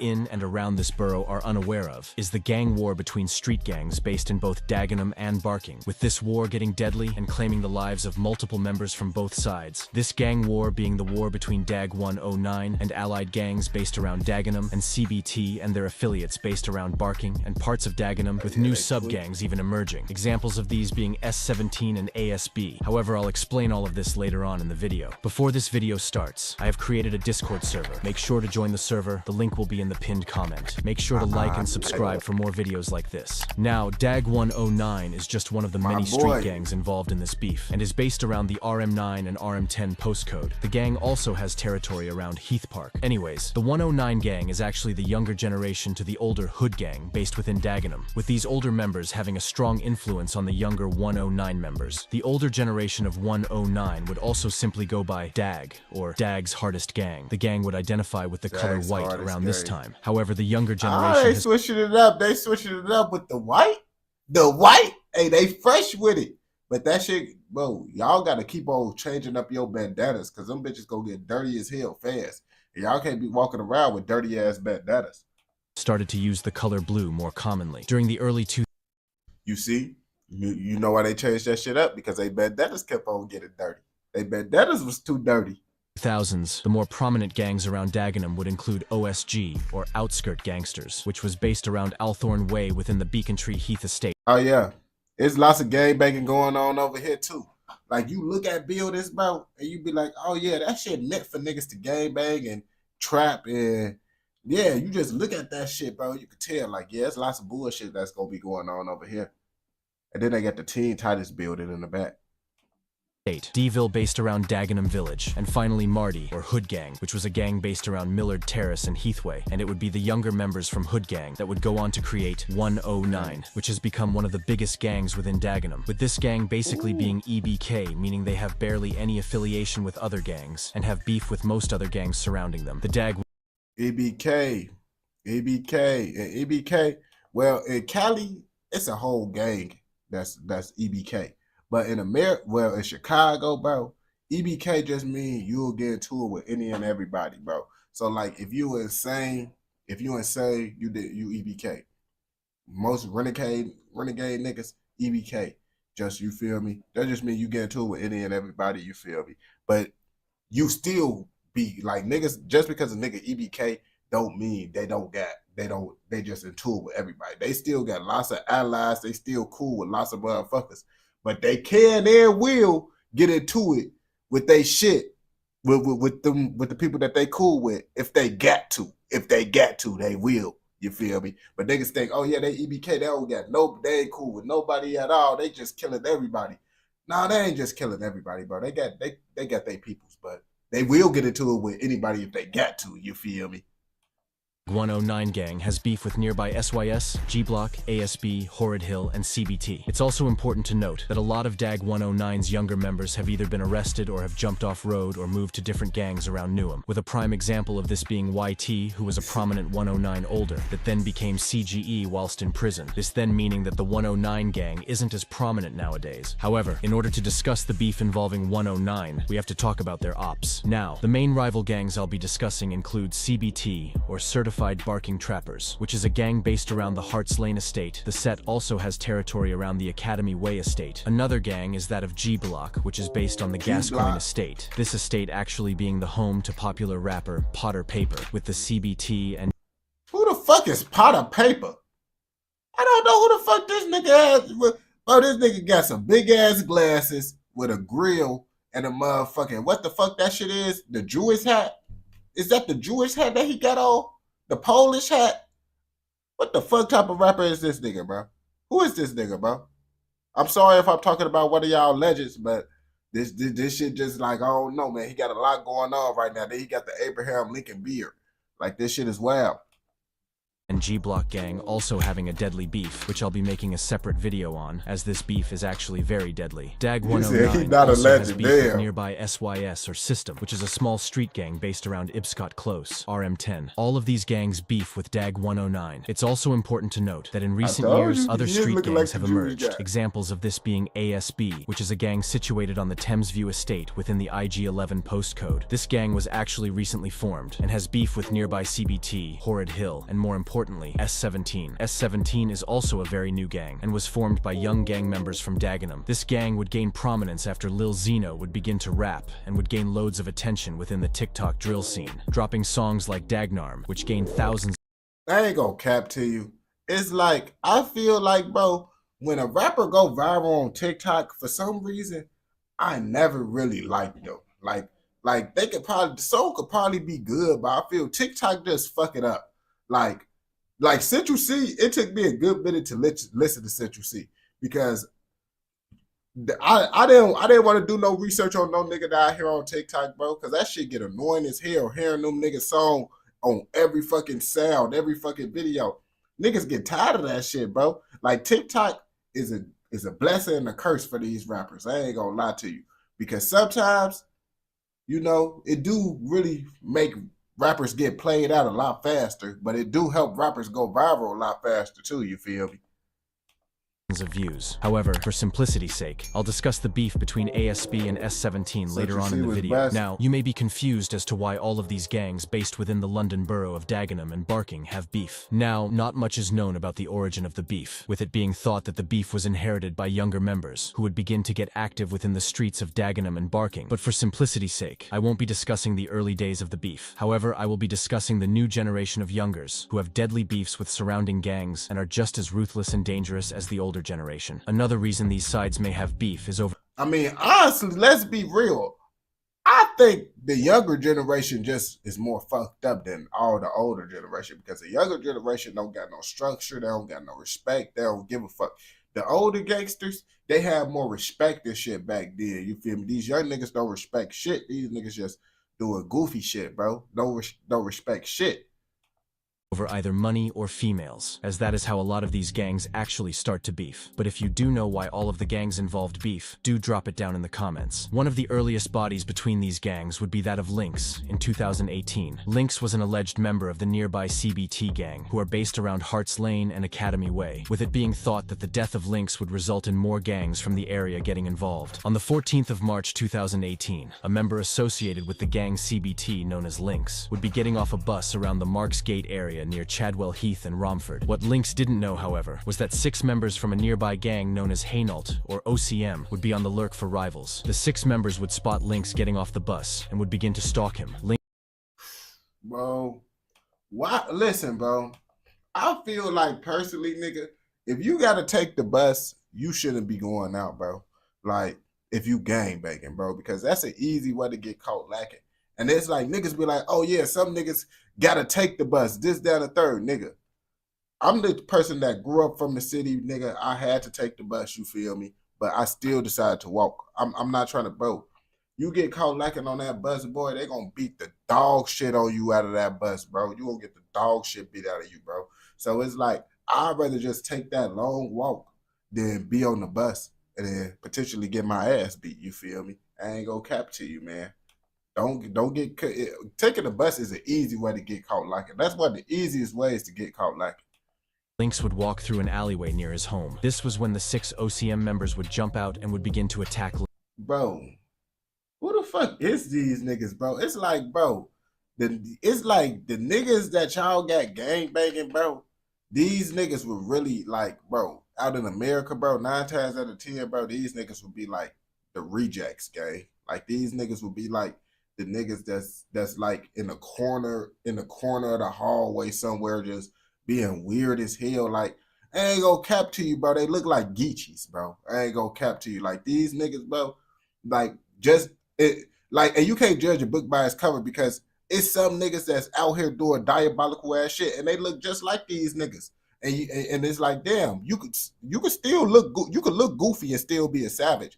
But I'm just saying, like, y'all should be fucking up my head, bro, because y'all got niggas that's on some Geechee shit, gang banging. Like these niggas look like Geechees, but they actually gang banging. This shit wild as hell. Lynx would be stabbed in the leg around 5 times, with the attackers fleeing shortly after the attack. Police and paramedics would arrive moments later. Lynx would be rushed to hospital. However, despite the attempts of medical professionals. No, that's why I say, shit, niggas don't underestimate the looks, because I just said, bro, it's some niggas that look goofy out here that I smoke you. Shit, nigga, look at Von off 1700. Shit, that nigga Von off 1700 be doing diabolical ass shit, and his ass look like Arthur. The nigga look like Arthur. Come on now. So I know you can't judge a book by its cover, but you see, you gotta understand. In America, bro, how many Von off 1700s have you really seen that's doing gangster shit, bro? You ain't really seeing too many of that, like rap. Of course they're around and shit, but you're not gonna see too many of those like doing this shit. In the UK, y'all got lots of nerdy looking ass niggas gang banging, bro.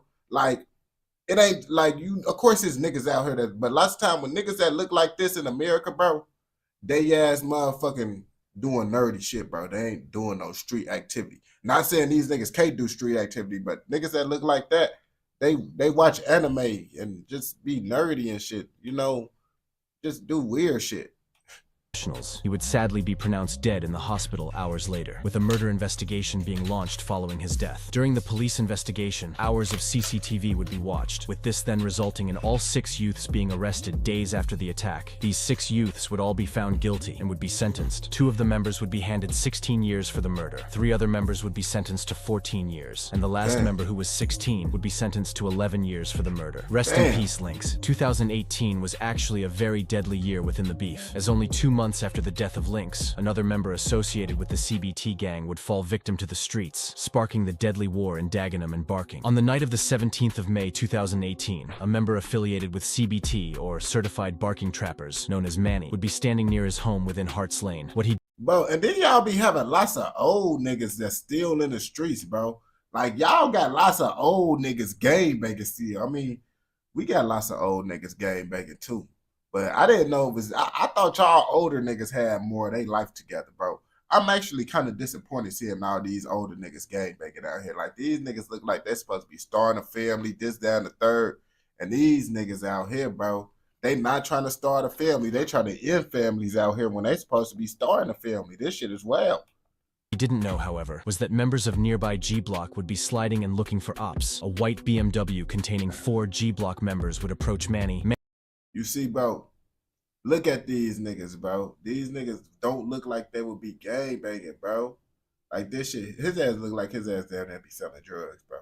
His ass look like the type of nigga that sell drugs.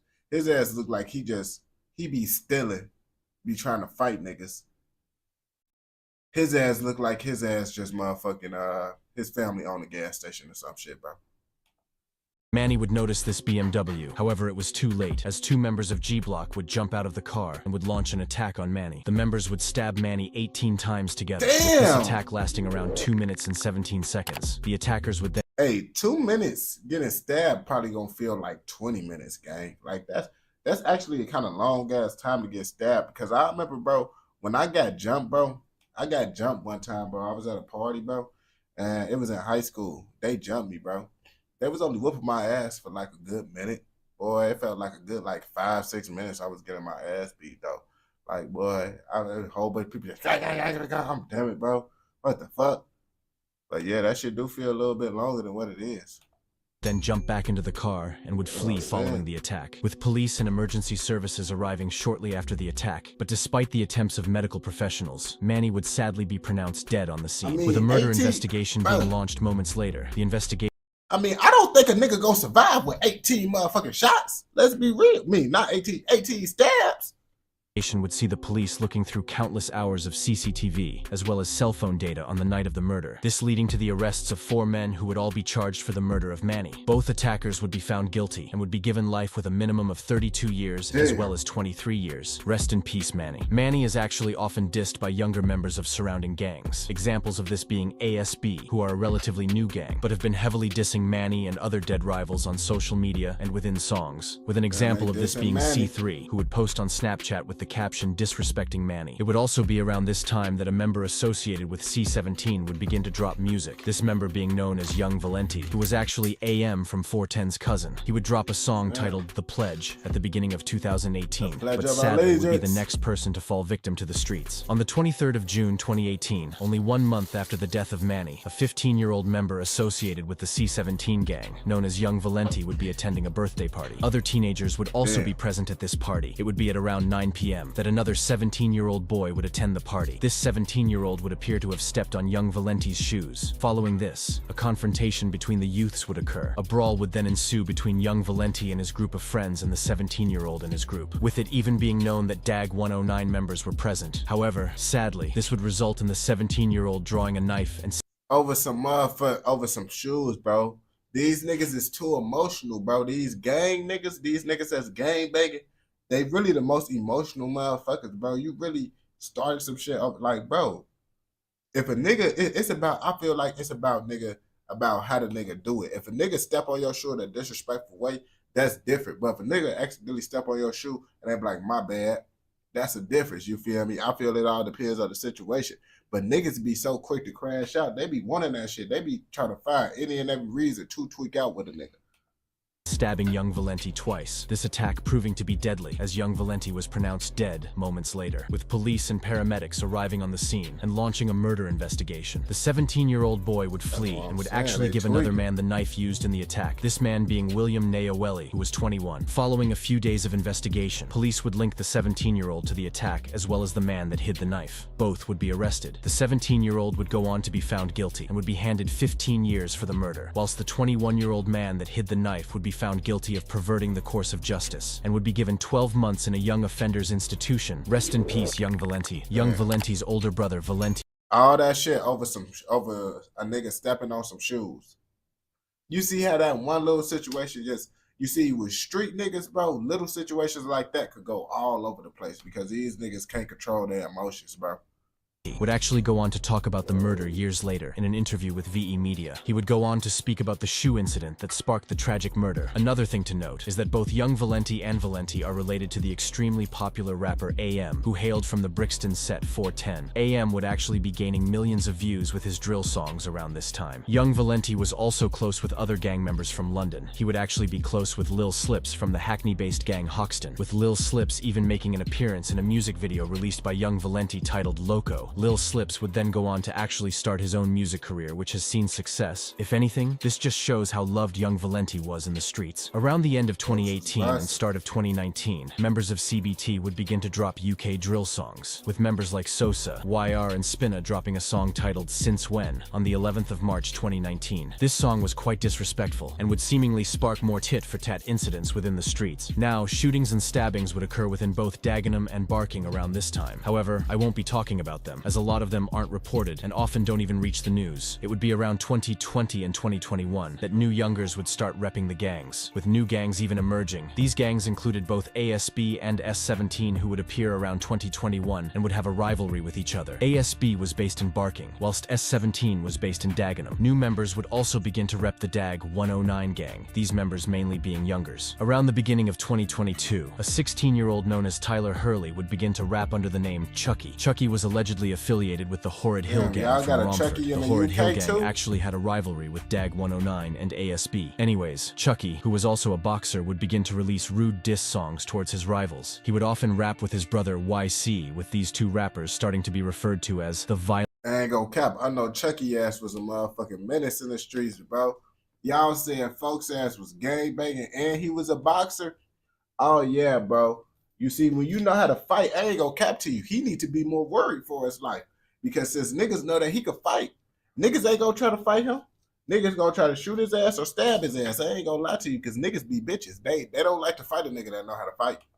Violent siblings. Tyler would also often post on Instagram, with him even posting a photo with the caption, "Back from the dead LOL," which is very eerie when you come to learn that only a few months later, Tyler or Chucky would sadly fall victim to the streets. On the 20th of February 2022, Chucky and his brother YC would release a song titled Violent Twins. This song would feature disses towards the DAG 109 gang based around Dagenham. Chucky and YC would also reference an incident that happened, resulting in an attack on a 109 member in the weeks prior. Due to all of this dissing, members of DAG 109 would be on the lurk looking for Chucky, and it would be on the 14th of March 2022, 4 years after the death of Lynx, that a member of DAG 109 known as Screw would find Chucky. On the 14th of March 2022, 16-year-old Chucky or Tyler Hurley would board a bus in East London on his way to meet his girlfriend. At around 4 p.m., a rival member from the DAG 109 gang known as Screw, who was already on the bus, would spot Chucky, who was with his friend, boarding the bus. That's why I say, bro, buses is an easy way to get caught lacking, because you never know who gonna be on the bus, and you never know who finna get on the bus. You never know who's watching you get on the bus. You never know. It's so many ifs and buts about it, bro, with the bus, bro. Like, that shit don't be worth it. Screw would then exit at the back of the bus and would run after Chucky and his friend. Chucky's friend would escape from the bus. However, Chucky would sadly be stuck on the bus with Screw. Screw then thrusted his zombie killer knife towards Chucky. The knife would go through Chucky's arm. Screw would then exit the bus and would chase down Chucky's friend before then being arrested by police officers shortly after the attack. Screw would be charged for the murder. Later in 2022, Screw would be found guilty and would be sentenced to life with a minimum of 26 years. Oh yeah, screw ass most definitely. Folks ass was a tweaker for sure. With an image even emerging showing Screw in his jail cell, which he is now going to spend the next 26 years inside. Rest in peace, Chucky. Chucky had a huge amount of potential within the drill scene, with his released music gaining thousands of views. He also had potential as a boxer, even gaining success in that sport. But sadly, this endless cycle of violence would claim Chucky's life. Rest in peace. It would also be around 2022 that a member associated with ASB would start to get active within the streets. That's what I'm saying. Like, nigga, you killing a nigga on the bus, bro. Knowing your ass, like, you doing these type of activities, you should already know you going to jail off the rip. Off the rip, you going to jail, bro. Like, is that shit even worth it? But niggas, I told you, bro, niggas be scared. Niggas knew that he could box, bro. They intimidated, bro. They ain't trying to get their ass beat, so they just trying to kill a nigga. Lil H, who was actually C3's blood brother. Lil H would... You see, these niggas don't look like they cornballs. You see, certain niggas, that's the thing in the UK, bro. It's niggas, y'all got niggas that look like they really supposed to look like how they supposed to be looking, bro. Cause certain niggas look like they gang banging. Some niggas, they don't look like they gang banging in UK, bro. And that shit be crazy. Cause y'all got a whole mixture of motherfuckers that look like they gang banging and don't look like they gang banging, but they all gang banging. Would originally be focusing on football around 2021, but would then get active within the streets, and would then begin to drop music with his brother C3, who would apply major pressure to rivals in Dagenham and Barking. Lil H actually has really cold music, and has even started to coin certain ad-libs that are seriously cold. An example of this is, which he often shouts before a song begins. At the end of 2022, two members of DAG 109 would link up and would drop a hotbox freestyle, these members being Lil GR and Ying That. Lil GR was also known as Lil Graham. So niggas with long look tough? What the fuck you mean long look tough? Nah, bro, you could just tell by the niggas, bro. Cause certain niggas, bro, you look at them, you be like, folks said, like, how you look at a nigga that, you could tell a nigga watch anime for the most part. Like if you look at me, you might not be able to tell I watch anime type shit. Nah, long hair is not the reason why, bro. Cause it's like, folks, you can't even tell folks got hair if folks look like his ass damn that sell drugs or doing some type of badass shit in the streets, you feel me? It's just the look. Just like if you see a nigga, you could tell a nigga that motherfucker watch anime for the most part. And some niggas, you can't really tell, but for the most part, you judge a book by its cover. 9 times out of 10, it's most definitely how it is.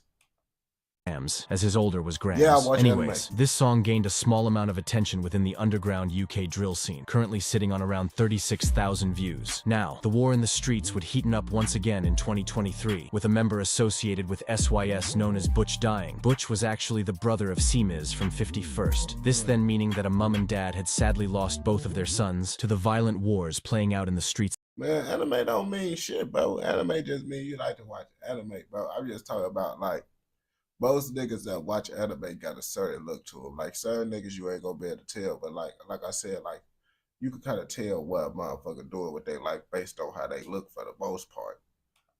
Of London. On the 5th of May 2023, a member associated with the SYS gang, known as Butch, would be standing near Dagenham Heathway tube station. At around 11 p.m., members of DAG 109 would be lurking around this area and would spot Butch. A fight between the 109 members. See, folks' ass look like his ass supposed to be a barber school or some shit.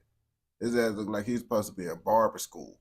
And Butch would ensue. This would sadly result in Butch being stabbed multiple times. With the 109 members fleeing moments later, police and paramedics would arrive on the scene and would find Butch suffering multiple stab wounds. However, despite the attempts of paramedics, Butch would sadly be pronounced dead on the scene, with another murder investigation being launched. During These niggas is tweaking, bro. These niggas is tweaking. And it's like, bro, I'm trying to figure out, bro, y'all niggas supposed to be able to get out that jail on a nigga, bro. If it was me, bro, I'm running as fast as I can, bro. But y'all niggas, I see how y'all niggas be running away from the ops, bro. During the investigation, a 15-year-old would be arrested and charged for the murder. However, I couldn't find if the teen was found guilty and sentenced, this most likely being due to the fact. Damn, a 15-year-old was charged for killing that grown-ass nigga. That's why I say, boy, y'all better not give these little motherfuckers a pass, because these little motherfuckers will kill y'all ass, bro.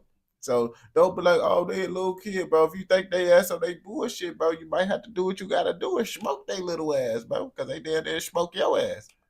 fact that a trial has yet to have taken place. What is known, though, is that DAG 109 members were behind this attack. Rest in peace, Butch. Butch was actually the brother of Semiz, who was a part of the 51st Alliance, and sadly died in 2019, this meaning that the family has lost both of their sons to the endless knife violence in London. It's also rumored that their cousin was a member of Hornsey known as Crimer, who was also sadly shot dead by Woodgreen. And to make the entire situation worse, their other cousin was a Pembury member known as Pipes, who was also killed. Rest in peace. Following the death of Butch, a member of 109 would begin to drop songs, this member being Tabs, who would drop a song titled Open Up. This song was extremely disrespectful. In the music video, Tabs would walk out of a coffin, followed by the disturbing bar, "He got put in a box." This music video would be quickly taken down. However, re-uploads do still exist. Tabs would diss Chucky, Butch, Manny, Lynx, and Young Valenti within the song. Rest in peace. In 2023, the beef between the barking-based set ASB and CBT would begin to get deadly, with it even being known that a rival member would shoot a member of ASB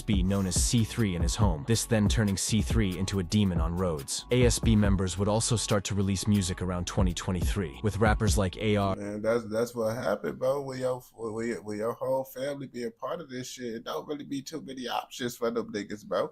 I ain't gonna lie to you.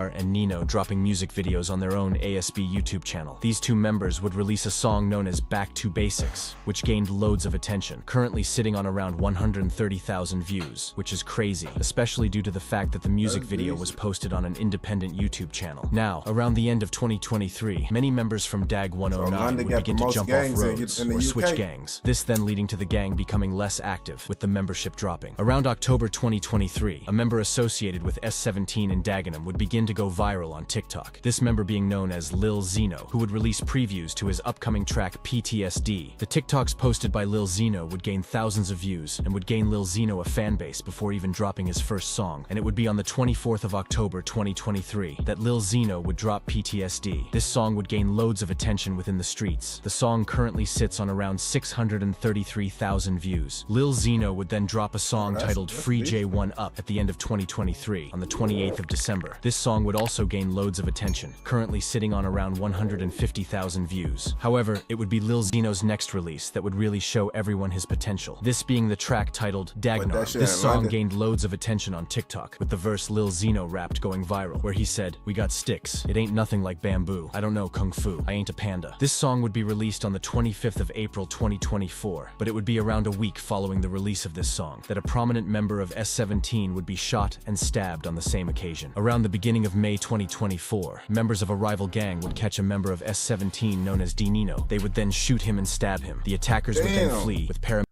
Well, I don't understand why y'all niggas gotta shoot and stab the niggas. Like, why do y'all gotta do that shit? I feel like you could just do one or the other. But I guess if you want to make sure they did, then shit.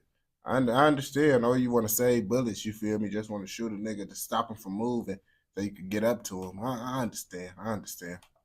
Paramedics arriving and attempting to save D Nino. The aftermath was actually recorded by a bystander. However, this is far too shocking to show on YouTube. D Nino would end up getting airlifted following the attack, and would actually make a recovery after the attack. In the days— Bro, okay.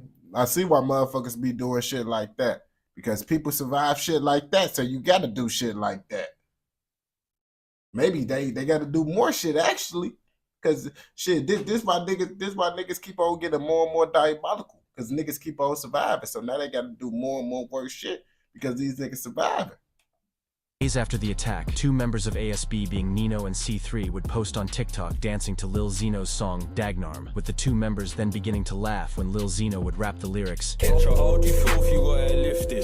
Days following this attack, members of a rival gang would get the drop on Lil Zeno's address and would brick his house on camera, with the members smashing bricks through his window and— I ain't gonna cap to you, bro. That's some goofy ass shit, bro. That's some goofy ass shit to do right there, bro. Throwing bricks through a motherfucking window, bro. That's some cornball activity, bro. I ain't gonna lie to you, bro. You come on now, nigga. Running off. Luckily, no one was hurt in this incident. At the beginning of June 2024, an alleged member of ASB would actually catch a CBT member. The ASB member would then begin to let off shots at the CBT member. With this entire incident being caught on CCTV, the CBT member would be shot by the oncoming bullets, but would luckily make a recovery in the days following the attack. Recently, a video emerged. Man, what type of guns is they using? These niggas steady survive. These niggas using 380s or some shit? 22s? emerged showing an ASB member pressuring a S17 member known as DZeno, with the members attacking him on camera while saying, "Man's on the block with your favorite rapper." Now, since this incident, no other incidents have really occurred within the streets, but I hope that all of the members involved in this beef can focus on music. Hell yeah, y'all seen, they tweaking out there. They tweaking out there, as y'all can see. Motherfuckers be getting wild in London. I didn't even know. But they getting wild out there. Well, I actually kind of knew because I've been watching the other videos and shit. But they getting wild in that part too, man. If you watch this video all the way through, I know your ass fucking with another motherfucking video. So go ahead and go watch another motherfucking video. Don't forget to like, comment, subscribe, and what? Turn on post notifications so you never miss out on any content like this. Go! All right, man. It's 6. Well, it's actually after the time, man. I got to edit these videos, post that stuff. If I got the time, I'm going to hop on live later today. But y'all know I'm always going to hop on live the next day. We hopping on live every day, man. But I'm most likely, because I ain't leaving out the house today, so I'm most likely going to hop on live later today once I get done posting these TikToks and everything, man. I appreciate everyone that hopped into the video, man. Y'all the real ghosts, man. Love y'all, man. Be smooth. Stay safe out here. Enjoy